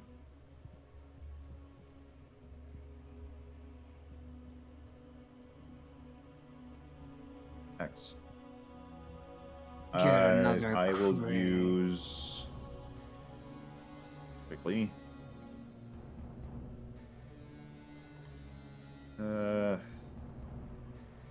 I can just use a spell slot here as an armed strike because of the spell cloth.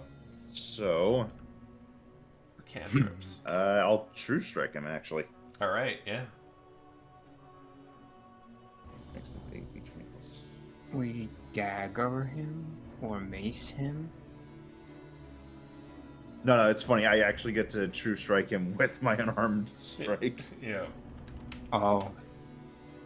How? Brass knuckle. It's the wraps that are made out of spell scrolls. Yeah. Yeah. Yep. Yeah. Basically, I use a spell slot here instead of using a key point, since it specifically says you can use that.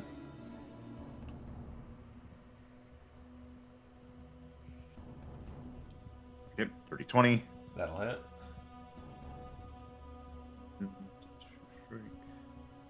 Extra D. It would use your wisdom too as to hit too. Yep. Yeah, it I should be like. used. So you're gonna do like your monk die plus your wisdom plus d6 or something? Yeah, something like that, yeah.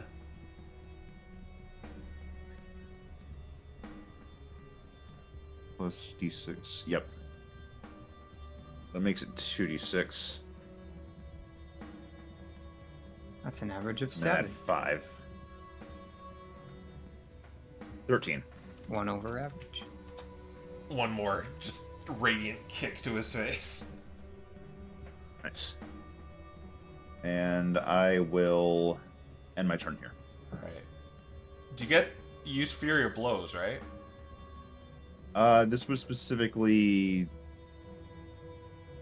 Additionally, if you have a spellcasting feature, you can replace one of the unarmed strikes to cast first. So you should. Oh, wait. Fury of Blows has another attack on it, right? Excuse me, I did misread that. So yeah, there's one more. Yeah. Just a regular one. Yeah. Oh, he's Nick now. Yeah. The true strike into the normal attack. Yeah, that's my thing. Another one. Oh, this is just regular, so it's +8. Okay, that'll definitely hit. Yeah. This one just does d6 +4. 4. Oh, wait a minute. In that case, it should have actually added 1 extra because of the fact that I've got the claws and insignia. Ah, right. So 1 extra damage? Yep. So add 6 here instead of 5. Alright. Alright. That'll be my turn. Yeah, he's looking pretty bloody. Nick, can you bring it home with at least what's in this room? I should hopefully be able to, yeah. He's still restrained, so I'll have advantage. Yep. True strike.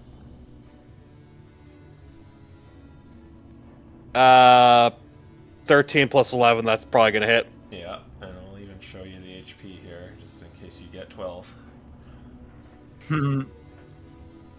18. Yeah, he goes down. For all intents and purposes, we're kind of out of combat now, and Nightingale drops the web. What do we do next? Raleigh, proceed onward. Okay. Yeah, you reconvene with Proteus down here.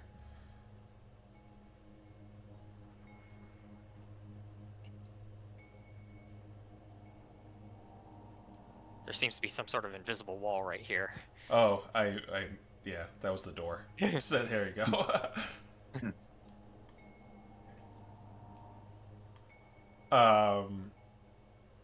What do you say? What do you do when you see Proteus here? Just kind of look at him waiting for a report. Okay, well, Proteus will say there's probably 4 harvest lords performing a ritual on something that is disgusting, and there's about, I'd say, 10, 15 guys waiting for you down there. Oh, great. They're It's all- one of they're- these. We probably have another, like, 6 seconds before the master is alerted to our presence. Well, we better start getting them, huh? And as you say that, the coffins begin to open once Oh, again. for Pete's sake! And that's where we'll leave stuff off. Dang, nabbit, dang it! Woo! Let's roll initiative again, just to. Okay, yes, thank you. I hate my initiative and would prefer a better one. Not advantage. Oh my fucking gosh! Did you just... You don't need to yell, man. It hurts. Sorry. You got 14. Oh, One yeah, better. I have advantage on initiative, don't I? Because Well, opening act. Yeah. I'll let you do a performance because you're like kind of talking to them right Or I now. should say, between performance and opening act. Okay, yeah, I see. It's only when I'm disguised I have advantage. Yeah.